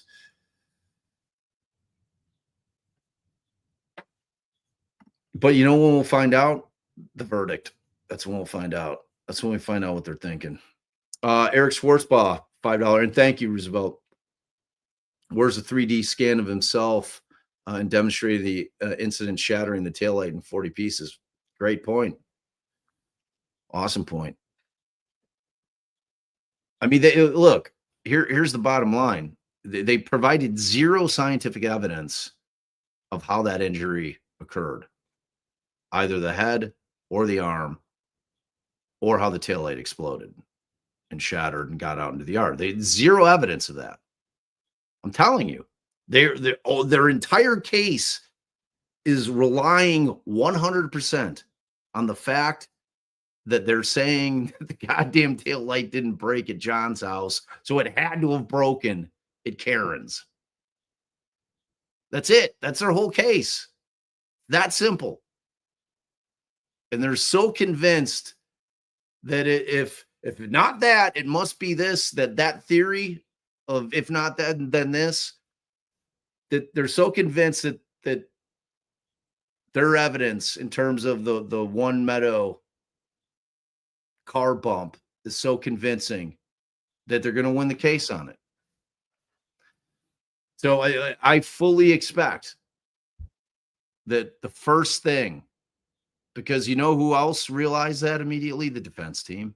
As soon as they got the report and they had to send, they're like, that phone call with Wolf and Runsell was like, all right, we just sent you Welcher's report. Did you get it? Yeah, I got it. All right, so you see where their entire case is, right? Yeah, it's sitting at One Meadows. All right, you got to go show that taillight could have cracked there, and it did crack there. You got it. You have to rebut that. So I like all that fighting, all the late shit, the late work they were doing was all related to that. Promise. I will fall off my ball if ARCA doesn't directly challenge that. Like right on a live. It'll be feet up. I'll knock this banner down. I'll pass out in shock. Thanks, Eric. Appreciate you. Just Jim. The S-shape. Yeah, the S-shaped tail light is proof the CW is better at manipulating photos and videos than Welcher. Now returning you to the marital portion of the show. Yeah, there you go. Thanks, Jim. Yeah, I mean, that was crazy, right? It's like, thank God he asked that question. It was driving me insane. I'm like, and the jury has eyes. Like, I don't care what's coming out of that witness's mouth at that point, as long as Alessi points it out. Let them look with their own eyes. It's clearly not what the taillight looks like. So he did that perfectly. He showed what the taillight actually looks like in real life. And then he showed that fakakta looking weird thing that like this guy came up with some bizarre explanation as to why you're not seeing a large portion of the taillight. Like Allie's excuse was better than his, and hers was shit too. Well, that's the part where it's invisible. I'm like, wait, what? That don't make no goddamn sense. But maybe it does make perfect sense. I don't know. You know who would have been nice to have explain that? The expert, and he couldn't do it. So there you go. One of our new members, a newbie, new fam. Aw. Family hug, Mary Swampy. I remember you from yesterday, Mary. I remember everybody. Our new NOLA gal. I bet $325,000 that he won't be cooperative. Well, he won that bet. New sub here. Hey, y'all. Thanks for being here. Thanks for your generosity, Mary. We love having you over here. Mickey, I'm here, Allie, and screaming. It's still yard and light. Yeah, I know. It was frustrating. It's frustrating. But trust the defense. Like these are not things that they're not thinking about. You have to know that. Like obviously, these are all things that they've thought about and they've strategized and tried to figure out what's the best way to get this done, what's going to be most effective with the jury. And again, you've got that thing where you have the benefit of having tried the case once. You know what worked the first time, you know what didn't work the first time, and you plan accordingly. So some of these things, like we're in the first trial, they probably would have been going at this guy for hours on that exact issue about the yard and the light. And I think this time they're like, you know what, we're gonna let ARCA handle it.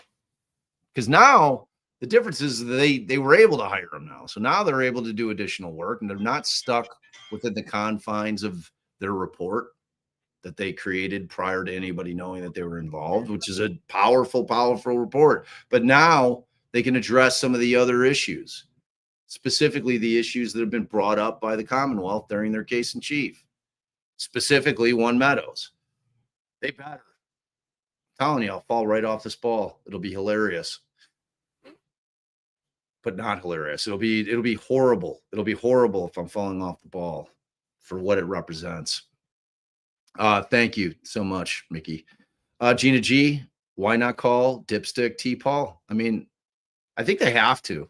I agree with Allie so hard that they have to get into the key cycles. They have to. I mean, like, how can you skip over that point? If you have the opportunity to be able, as hard as it will be to direct that guy, and it will be hard. You watched his testimony on cross yesterday. We've watched his direct before. He seems like a perfectly sweet guy, to be honest with you, but he's just not a good witness.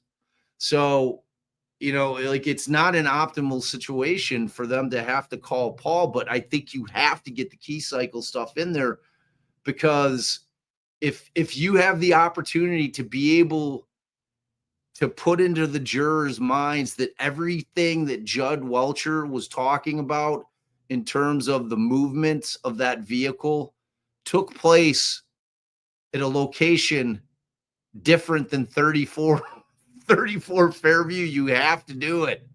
You have to do it, right? There's no avoiding that. You have to stick Paul on and let him go through his shit. And again, as difficult as that will be, it will serve that second purpose. It'll serve the purpose of, okay, here's another cop that we had to call because the Commonwealth didn't want to call him. Ask yourselves, ladies and gentlemen of the jury, why is that? It's not a good look for the Commonwealth. Allie, and I know you got me muted. I think you're probably working on something else. I don't even know if she has her headphones on. I can't tell. Yeah, Well, have we ever in our 2 decades plus ever called a cop to the stand during trial, not during a motion? I think so. I think so. Which case? Well, you think about that. I don't think we did. We called plenty during motions. I'm talking about during trial. I think there was a case. I don't know, babe, but I feel like we did in some case. I mean, that would have had to have been a cop that the government didn't want to touch. Right, in trial, during trial, did we ever call a cop? I You don't think so. You think Take it back? No. Okay, thank you. Right, there's been, obviously, we've got to do it in so many motion settings. So right, all right. Thank you, Gina. Mickey, guess ARCA new report is fire. And what started all this with the changes and such, or it's the other way around, or they made the changes because they realized that Trooper Paul's theory was not going to work. So, I mean, or it's both. Or you have battling reports. You had an ARCA report come in, and then you had Welchure respond in kind, and then now you had ARCA have to respond to his shit. Battling reports. I mean, any lawyer that you're listening to, if they're not telling you that this is Aperture versus ARCA, they're whiffing, because it is. If it's that, then not Ian whiffing. They're swinging and whiffing. Swinging and whiffing. Yeah. Then ARCA wins without even having to hear them. Right. But that's what this is going to be. It's ARCA versus Aperture. It's that simple. All the rest of it is window dressing. And thank you once again, Mickey. Sage Henning, I am behind, but what are the odds that Brennan told Aperture to not use anything from Trooper Paul's report? 0. Like he had like, Paul did all the research. He had to use his shit. So that came out. I mean, Alessi, and I saw, and I forget who it was, but I saw you in chat. Somebody asked is her ruling on that, not allowing them to get into that reversible error. I mean, I certainly think it was an error.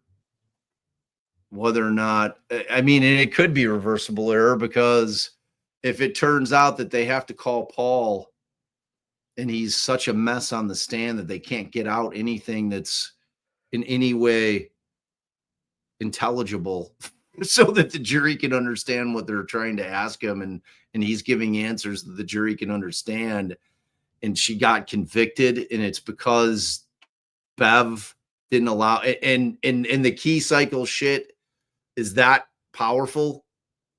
I mean, what's more powerful than their key witness, their star witness, doing an analysis on whether or not John O'Keefe was struck by the vehicle with the wrong height of the vehicle, with the wrong time and the wrong location? There's no, I mean, it goes to the crux of the case. So I think the short answer is yes, very possibly it would be reversible error. Okay, so the second part was he was adamant that the pic wasn't in the report. Yeah, I mean, I think they clarified that too. You know, and Hank just slithered through that thing too. You know, the fact that he misrepresented who had thrown the drone up there. You know, of course, no grave concerns from Bev there either. But, you know, LS, thank you. 5 times over for gifting some DD memberships. Oh, family hugs to all the new fam. Jamie BB, thank you. I didn't watch Be in Troubles. Maybe we should do that as our last act today. See what he's got going on.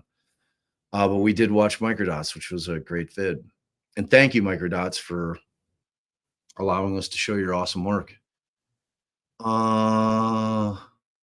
I don't know where you started or stopped. Billy Juno. Did you do Ernie? Thank you, Ernie. As always, thank you for having the best legal channel around. Love your unique perspectives, rants, screams, swears, chats, and mods. Thank you, Ernie. We appreciate that. Did we look at because Milo said, did anyone see the tweets and pictures of him checking his smartwatch? Did we look at any?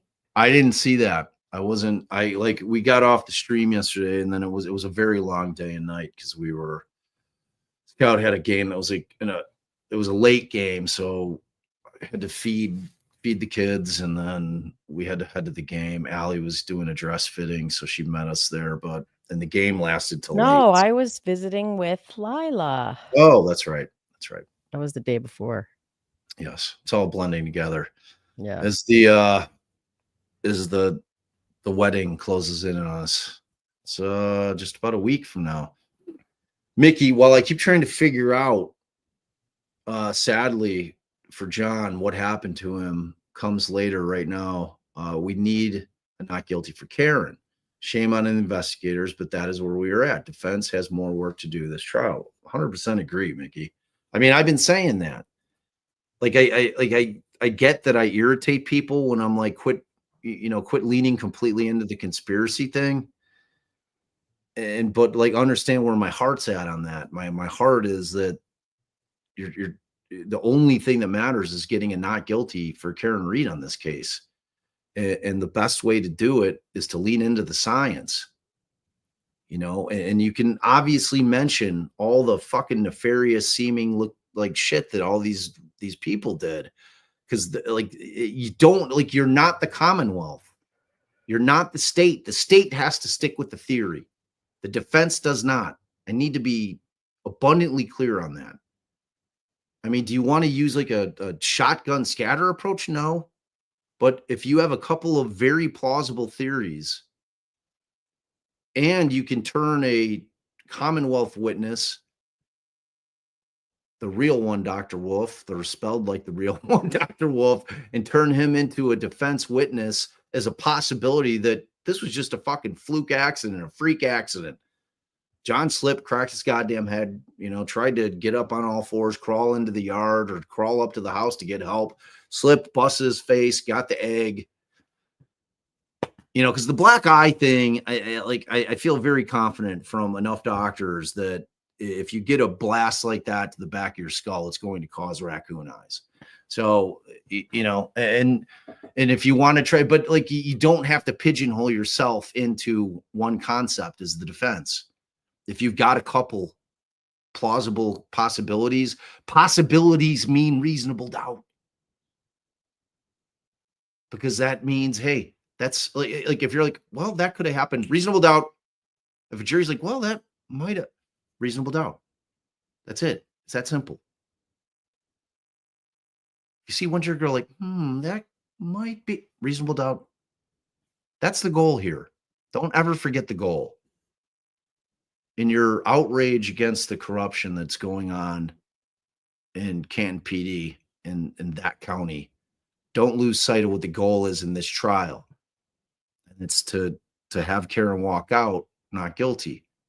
Don't forget that, because no one's getting found guilty other than Karen Reed in this trial. So you're not winning those points. You're not solving the case here. It's not the venue for that. This isn't the case for that. That's a different case down the road, if that ever happens. I sadly believe that we're never going to know what happened to John, because they're not going to be willing to do it. They're not going to turn around and start feeding on themselves. It just doesn't happen. So the only shot is the feds. And I mean, they've taken a long, hard look. The feds are not in the business of losing. And if they don't have enough evidence, they're not going to bring a case. Just because they didn't bring a case doesn't mean they didn't have any evidence of nefarious shit. What it meant is at that point, at that juncture, they didn't have enough to bring a case. Federal government very, very rarely loses. Just don't trust me, Google it. Their conviction rate is sky high, upper 90s. They just don't lose. They're not in the business of losing. They are a very different beast than state courts. Thank you so much, Mickey. Let's see. TRR, thanks for the happy birthdays. Love, Carly. Oh, we love you, Carly. You're amazing. I hope you're having a glorious, glorious day. Celebrating your birth. Thank you for being an OG. Longtime OG. Johnny, is it normal for Bev to say we are ahead of schedule? Yeah. Like judges very often are trying to let the jurors know where they're at in the process because the jurors want to know. It's fair. I mean, people are giving up a vast majority of their normal life to serve on jury duty. And, you know, the judges are cognizant of that. So they always try to give the jurors a heads up. We're on schedule, you know, because they give like kind of a time frame in the beginning. Like, this is supposed to be 8 to 10 weeks. So she wants to let them know. Yeah, so that's normal. That's normal. Thanks, John. Norman Corey, why has Bev stopped Alessi from asking about 1162 happening while in police state custody? She did the same in trial 1. She told AJ to move on. I mean, here she's saying it because it's her mindset that the defense is going to have to call Paul if they want to be able to get it in. I disagree with her. I think that Welcher relied on a lot of data that was pulled specifically by Paul. I think it was fair game. Whether his end result is different or not, it doesn't matter. I thought Alessi had a winning argument there. So, but, you know, God forbid that will be an issue for an appellate court to decide whether or not they agree with Bob, the Bobs, or Bev. I think she whiffed on that. I think it's fair game. I think it was absolutely fair game for that exact reason I was telling you. And like, if you think about it from the perspective of battling experts, they do it all the time. Experts always look at the other experts' report and they'll answer questions about it on cross and on direct. You'll see it when ARC is up there. I fail to see the difference. Thank you, Norman. Scooter 54, thoughts on that clip Hank rested on? Allie hated it. I mean, I just don't think that it was appropriate because, first of all, you know, Hank is under the opinion that he gets to use a clip where she's not just saying, like, I thought I hit him. She's explaining why she was saying, did I hit him? Could I have hit him? How she kind of got there. And then especially so he's under the impression that they're not allowed to use the other portions of that clips to put into context the clip that he used. They can't use like, totally random stuff and be like, hey, that sheds light on that. But if it's like putting it into context and he's using it out of context, for sure, I'll be shocked if she doesn't allow that. But to allow the part of that statement where she says that Yannetti said, then you would have some culpability, that is fucking shocking to me that she would allow that portion in. That is shocking. I can't understand. I remember like the clips coming up and them objecting to something. I just don't remember the objection having anything to do. I don't even remember them. I don't remember me being as outraged. So I don't remember that last. Did they sneak that last bit in? Because how in the hell is him saying that? That is literally putting into the jury a legal conclusion of her lawyer that she'd have some culpability, some out of context, no explanation. And now they're supposed to decide if she's culpable. It's ridiculous. I think, I just don't even get it. And I think that it's, other than that portion of the clip, it's a horrible clip. It's a horrible clip, but it's not as horrible when it's in context of her trying to explain why she would have even, thought that. And I thought there was a portion where she was like, I knew I didn't hit him, but at some point I just was like, is it possible? Like it. So yeah, I hated it for sure. Hated it. Yeah, I mean those clips suck. There's not, they're plain and simple.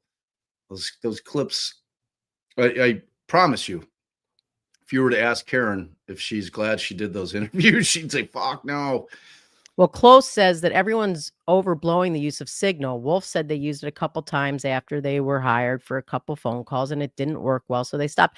Agreed, which is why the judge should not be allowing that. That's my whole issue. She should not be allowing Brennan to blow it out of proportion, make it sound nefarious, and just like, it's more prejudicial than probative because it's probative of my ass. It's probative of nothing except the defense's belief that the government is corrupt as shit and trying to hack in and learn attorney work product.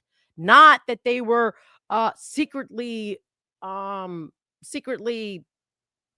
plotting to make up information to put in their reports or whatever it is that they are trying to infer. Yeah, you can come by if that's what you're asking. Yeah, I'd said my piece on the Signal shit. Miss Cat, and thank you so much, Close. Miss Cat, we need judicial reform in this country. For example, cases overturned on appeal due to structural error ×3, then judge removed from the bench. I love that concept because if you're getting nailed on structural error, you need not be on the bench because you fucking up. Like those are just flat out. That's the worst of the worst. The open and shut, the black and white. There were no ifs, ands, or buts. Whatever the hell you did here, you knew damn well you shouldn't have done, and it's not something that we're even gonna discuss. So yeah, we agree. We need judicial reform. Are engineers and scientific certainly the same weight? Engineering and scientific certainty. Oh, I see what she said. Are engineering and scientific certainty the same weight? I to tell you the truth, I don't know. Because sometimes he was like, engineering, is this your opinion to a degree of engineering certainty, scientific certainty? So, I mean, I guess essentially, yeah. I mean, it's, I guess, the way the jury takes it, but either way, it's kind of just depends on how they're using it. But I think in this context, probably. And thanks for your generosity. Geevy says, Bob is right, but Yannetti opening with Karen Reed was framed in trial 1 will always be my favorite courtroom moment. It was fabulous. I agree. I loved it. I loved it so much. Like, I mean, that's like movie shit right there. Right? Movie shit. That's like, I mean, everybody loved that. It was like, oh, it was so awesome. I'm sure I was cheering and screaming. I was like, oh, this is weird. You know, it's like, but in retrospect, you know, now we know. So it's one of those things where, you know, you gotta switch it up a little bit. You gotta. West Jojo says, I'm so excited to see the defense present their case. I'm glad to be here with y'all.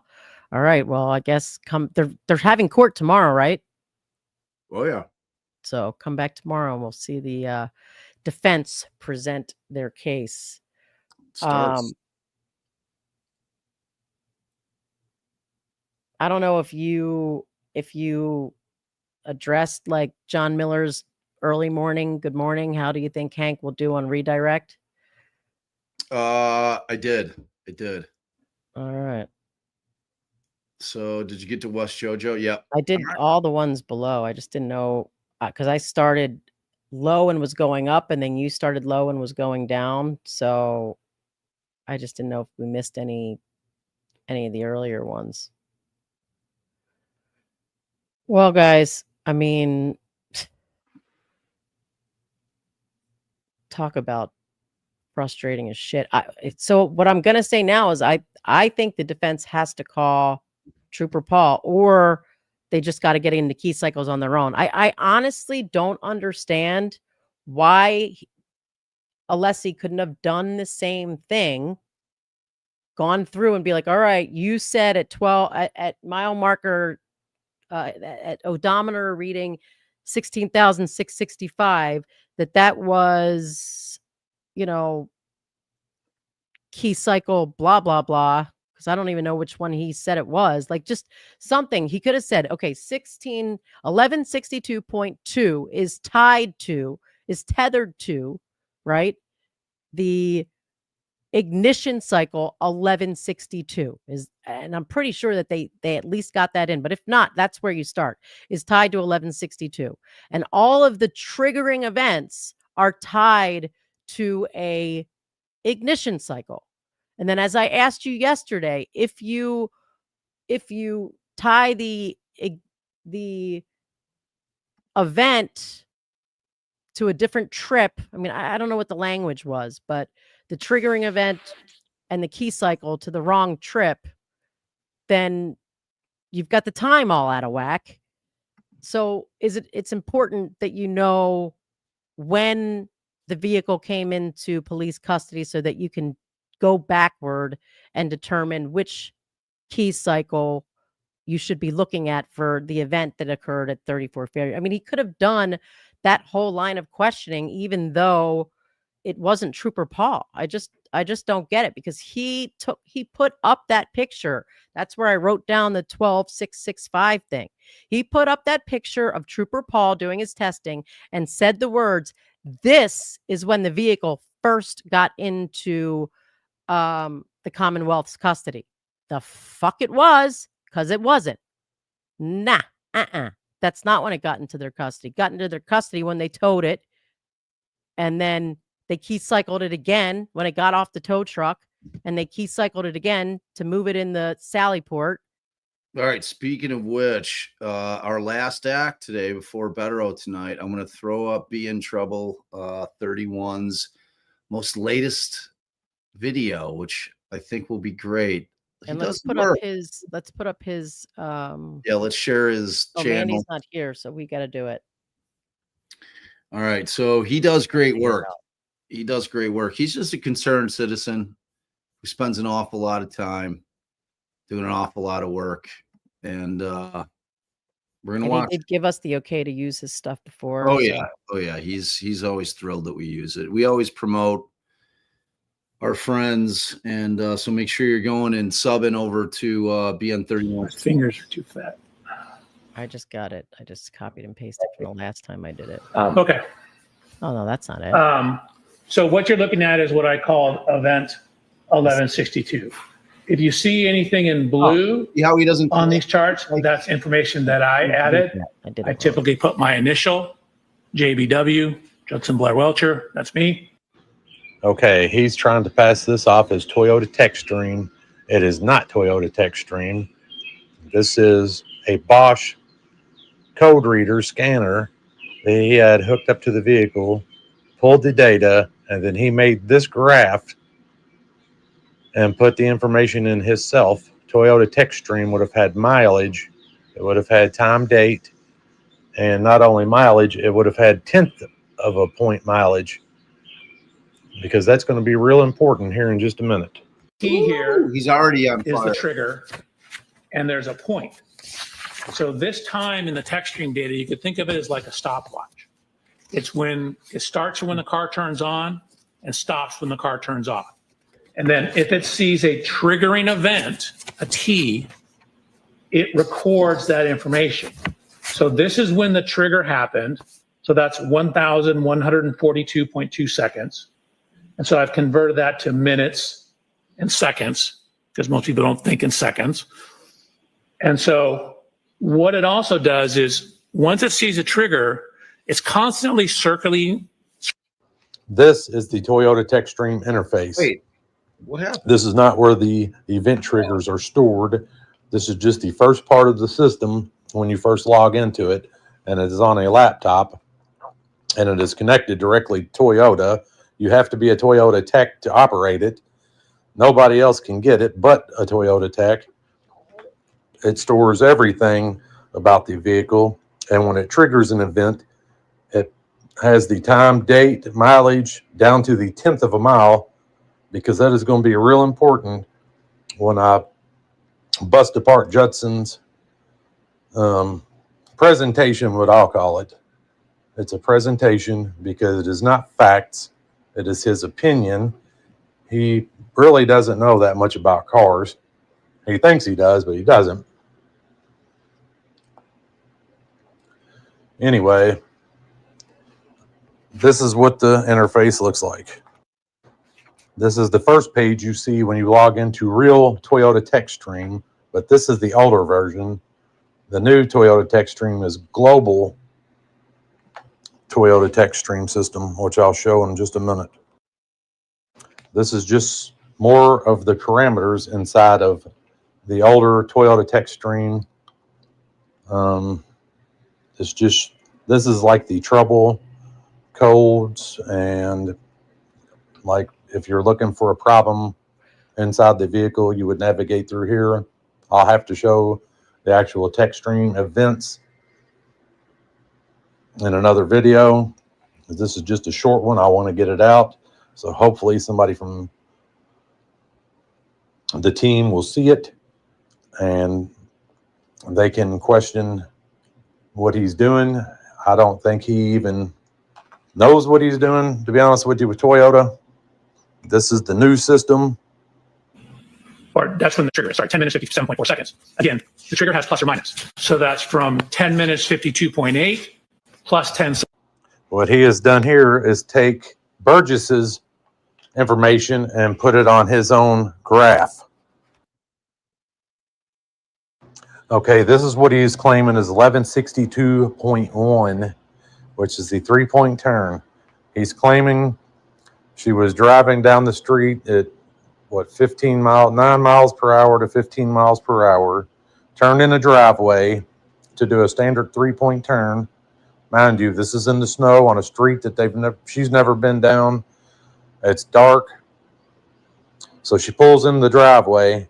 He's saying that she pulls in, shifts it into reverse, and guns it 50% throttle backing out of a driveway, turning the steering wheel. Now, if she pulled in a driveway, right here's the 50% throttle. If she turned in a driveway, put it in reverse, and stabbed the throttle to back out while turning, her car would have spun around and probably have done a 180, at least a 90-degree turn, sliding, mind you. There's no way there was somebody pulling in a driveway to do a 3-point turn and use 50% throttle backing out. Time of 12/12/36, the text stream data basically turned on, plus or minus a little bit. When you say the text stream, is that relative to when the car? Now, if you remember, I said earlier about 1/10 of a mile. He doesn't list the 1/10 of a mile because there isn't one listed. Okay, so again, we are looking at event 1162-1.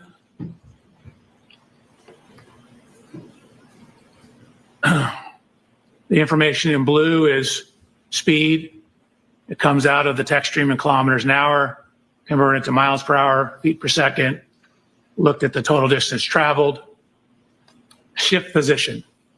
So in the text stream data, a shift position of 1 indicates you're in drive. A shift position of 2 indicates you're in reverse. There's no zeros. What would a zero indicate? 0 is usually neutral. And I believe 3 is park. So I believe. So there's also data on the acceleration of the vehicle. So basically, what is the effect of whatever you're doing in terms of stepping on the gas or not stepping on the gas? And there's also information on the steering of the vehicle. So again, there's trigger 5 seconds before, 5 seconds after. So over here, a positive number equals a leftward steer. So you can see we have in the forward velocity or forward motion in drive, goes forward with leftward steer, stops, shifts into reverse, and then continues with the rightward steer back. Now, what he has done to be deceptive is leave off the 1/10 of a mile, because she had to drive from where she did the 3-point turn to in front of 34 Fairview. From the point they pulled out of the 3-point turn to drive to the Albert's house is several tenths of a mile. So the odometer would have been changing. Of course, that didn't happen because the car was stationary in the driveway with only the tires spinning. And that is very deceptive and very dishonest. And we know why he did that, so this would fit the narrative. Furthermore, why would anybody back out of a driveway on a street they don't know, punch the throttle to 50%, which would have shot the car backwards while she was turning, so it probably would have spun around. Just very dishonest. But what do we expect?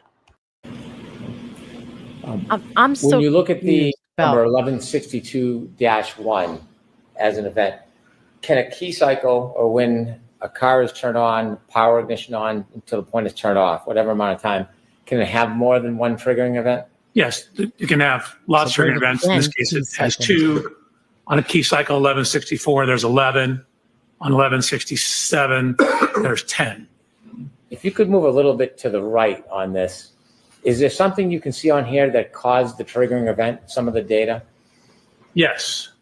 So if you look at the triggering, the indication of what this trigger was, what you see is accelerator opening ratio, which is basically, you can think of it as how much you're stepping on the gas pedal.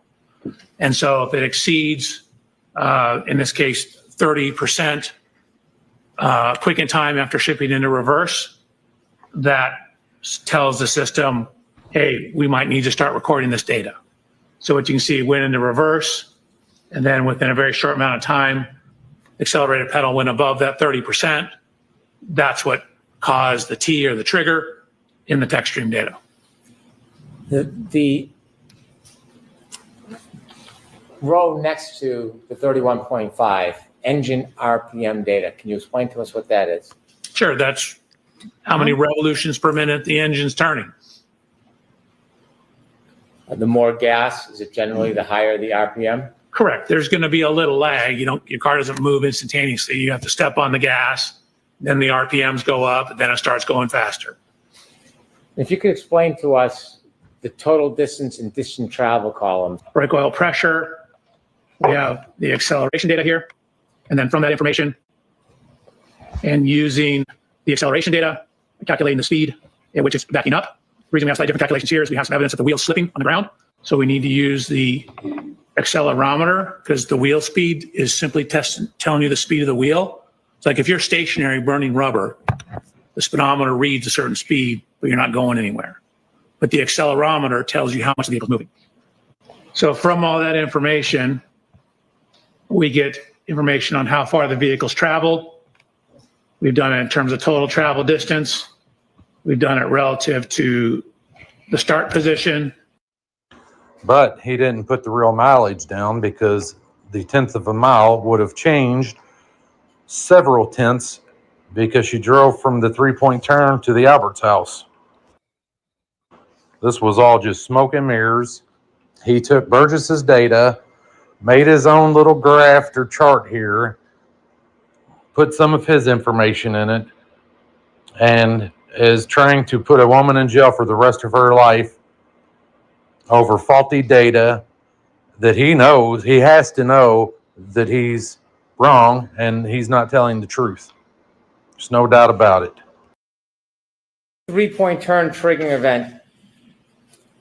There is a time in red, 12:23:38. Correct. Where is that time taken from?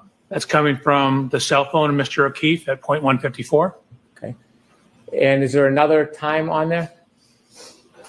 I mean, I do the math between those two. Okay. In the light above it. So, it caused damage to his vehicle. Where it is on the rear of Mr. O'Keefe's Chevrolet, you see it's about 25.5 inches above ground, 32.5 inches above ground.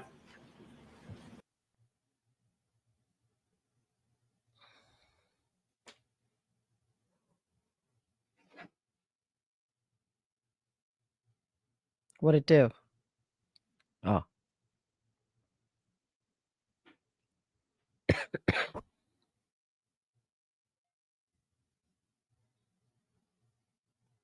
Now, this is where I know he's straight up lying because both vehicles have urethane rubber bumpers. Both bumpers give several inches. So when she backed up against it at that angle, her taillight hangs out so far that it would have hit right where the Chevy emblem is, where that chrome strip is on the back of it. But both bumpers would have deflected, allowing the taillight to hit. And as far as that reflector on the lower bumper, that's in the more of the straight back of the truck. So at the angle that the vehicles collided with each other, that light wouldn't even come into play.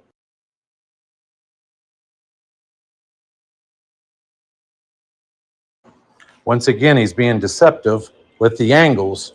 At that angle, this is just a representation. At that angle, the very back lower reflector light will not touch.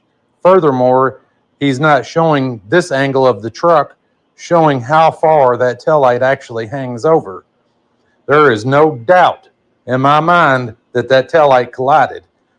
Both bumpers on both vehicles are polyurethane or urethane. They're like a rubber. They give several inches, especially with 7,300 pounds hitting 6,500 pounds. It doesn't matter what the speed is. It matters the force of the two vehicles pushing each other. It could be 0 miles an hour. The taillight hangs over far enough with the give of both bumpers that the taillight is going to hit and it is going to break. And that lower reflector, it doesn't matter. The angle that they hit, that wouldn't even come into play. Plus, that's flexible anyway. It's just a reflector. It's not a taillight. How much money are they paying a guy to say stuff that is wrong? How much is he getting paid to put a woman in jail for life for something she didn't do, and this guy has to know she didn't do it? He had to have seen the videos that are all edited and blurred out wherever they show Karen's car. Where it is on the rear of Mr. O'Keefe's Chevrolet, you see it's about 25.5 inches above ground, 32.5 inches above ground. here's Mr. O'Keefe's vehicle. So these marks are this is the Chevy Traverse words, are approximately right here. Again, I had the opportunity to inspect Mr. O'Keefe's vehicle. There's no damage where these marks are. So sure, it knocked the snow off, but it wasn't sufficient to cause damage to his vehicle. This guy's a fool. As far as the taillight sticks out, it definitely made contact with John's car. He's not showing the proper angles, and we all know why he's not showing the proper angles. All he had to do was back them up against each other, and we would have seen that they would have touched. But no, he's got to show us pictures of them several inches apart because he is a deceptive man. He is very deceptive. He is not telling the truth whatsoever. You can see the angle right there. They would have made contact. They both have urethane bumpers. Both bumpers give. The taillight would have hit right where the Chevy emblem is. Just look how far the taillights stick out. There is no doubt that that struck John O'Keefe's car and caused it to crack with the two pieces that Karen said she pulled out. There is no doubt about it. That's what happened. And this guy is showing us deceptive pictures. He's not showing us the 1/10 of a miles on the mileage. He's not using real Toyota tech stream. He is lying about everything. In my opinion, he is a fool. A complete fool. He's deceptive. I don't know. I don't see how a person like that sleeps with herself, but it's not for me to figure out. But that bottom reflector wouldn't even come into play at the angle. The vehicles were almost 90 degrees apart. That would not matter. The bumper would have pushed in a little bit. John's bumper would have pushed in a little bit, and the taillight would have made contact. We all know it did. He's trying to lie to the jury and say that it didn't. I don't know what else to say. Tail light, but yet the lower tail light also was not broken. Here, okay.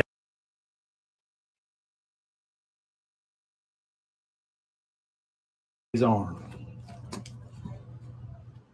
He's got a cracked, broken elbow. His elbow is broken. Those two bones in the forearm are completely in two. It was just from the impact. His wrist is broken. See the bone dislodged right there? That's gone. That knuckle's damaged.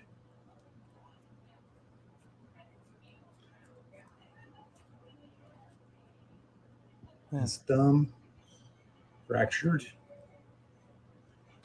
And these two fingers are broken, along with this knuckle. No, that knuckle's intact, I think. That knuckle, yeah. That finger's broken, though. His finger's broken. Clearly see it sticking out the side. This finger's broken. I sent a Venmo. Completely. Right at the second knuckle, the second joint. Middle finger's fine. But the fractures right here, those are definitely from the impact and the broken elbow. There you go. So he had done the, that's what I was telling anybody, use that. A U.S. federal court has delivered a huge blow to President Donald Trump. So he's great. Be in Trouble 31. Cav, that's who that is. We threw it. If you scroll up, we have his channel. He does great work. He does great work. So that's it. Commonwealth is done, at least with their case in chief. Tonight we got Betero, 6:30, 7:30. All right, so I just want to point something out. Well, first of all, Texas says, will it open the door to ARCA saying the feds hired them if Brennan asks about deleting texts, etc.? I don't think that will do it, but I think there's plenty of other things that have done it. So hopefully, hopefully the state will bring it back up. And then Lily Lou says Allie Welcher testified that the key cycle's 1164. Okay, and that's accurate because that's Trooper Paul's 1165 and 1167 occurred when the car was in police custody. Well, he's missing more. So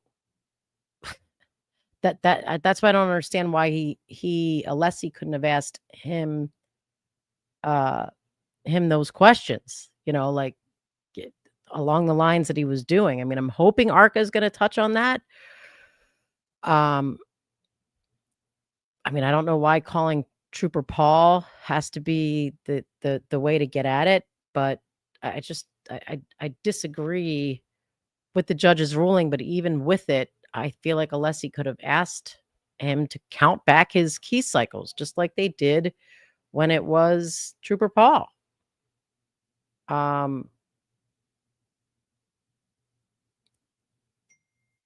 So I don't,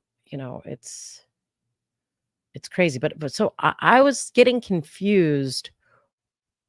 So is the consensus that the 3-point turn at that key cycle would have been, because he said something like in her parents' driveway, but then also out of a driveway she's never been in before. Was that, are they saying that she pulled into a driveway on the way to 34 Fairview and that's when she did the 3-point turn to turn around?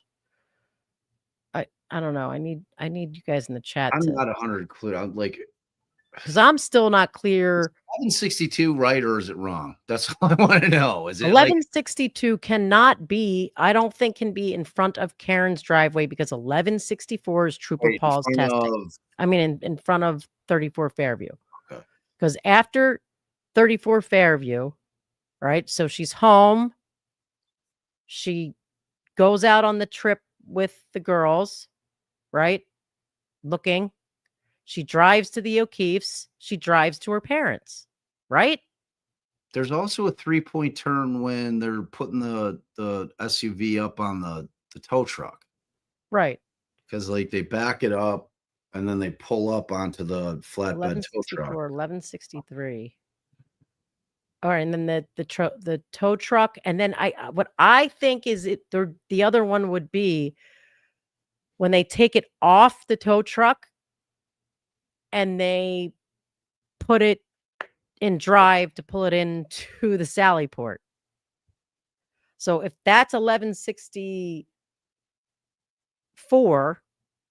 then 1162 would definitely be the 3-point turn. We saw the guy do a backwards forward thing in the driveway, didn't we? You mean Welcher make a little video? No, I'm talking about when we saw the car get driven onto the tow truck. That guy was doing a 3-point turn at some point. He did backwards forward. Literally just said those words. Right. So what I'm saying is if 1164 is when there was, 12,665 miles, and then 1163 is them taking the car off of the tow truck and driving it into the Sally Port, then 1162 is that 3-point turn. But other people are talking about it being a different, like being at the parents' house. I think 1162 with the gunning the throttle 3-point turn at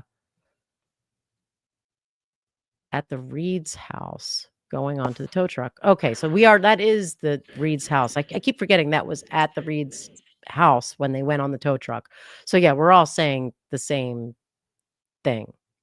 I believe there were 2 key cycles at end of if that's true, then like all of his shit is garbage. It's like they have to call Paul. They have to call Trooper Paul. I think they could have done it with him. He testified. He put the picture up. He said, They didn't. No, he testified. He put in his slideshow. I wrote the notes because I looked at the mileage, and he said, this is when the car first came into police custody. And I was like, the fuck it is. That's Trooper Paul doing his testing. That is not when it first came into police custody. So if he counted backwards thinking that's when it first came into police custody, I still don't see how he would miss driving it onto the tow truck.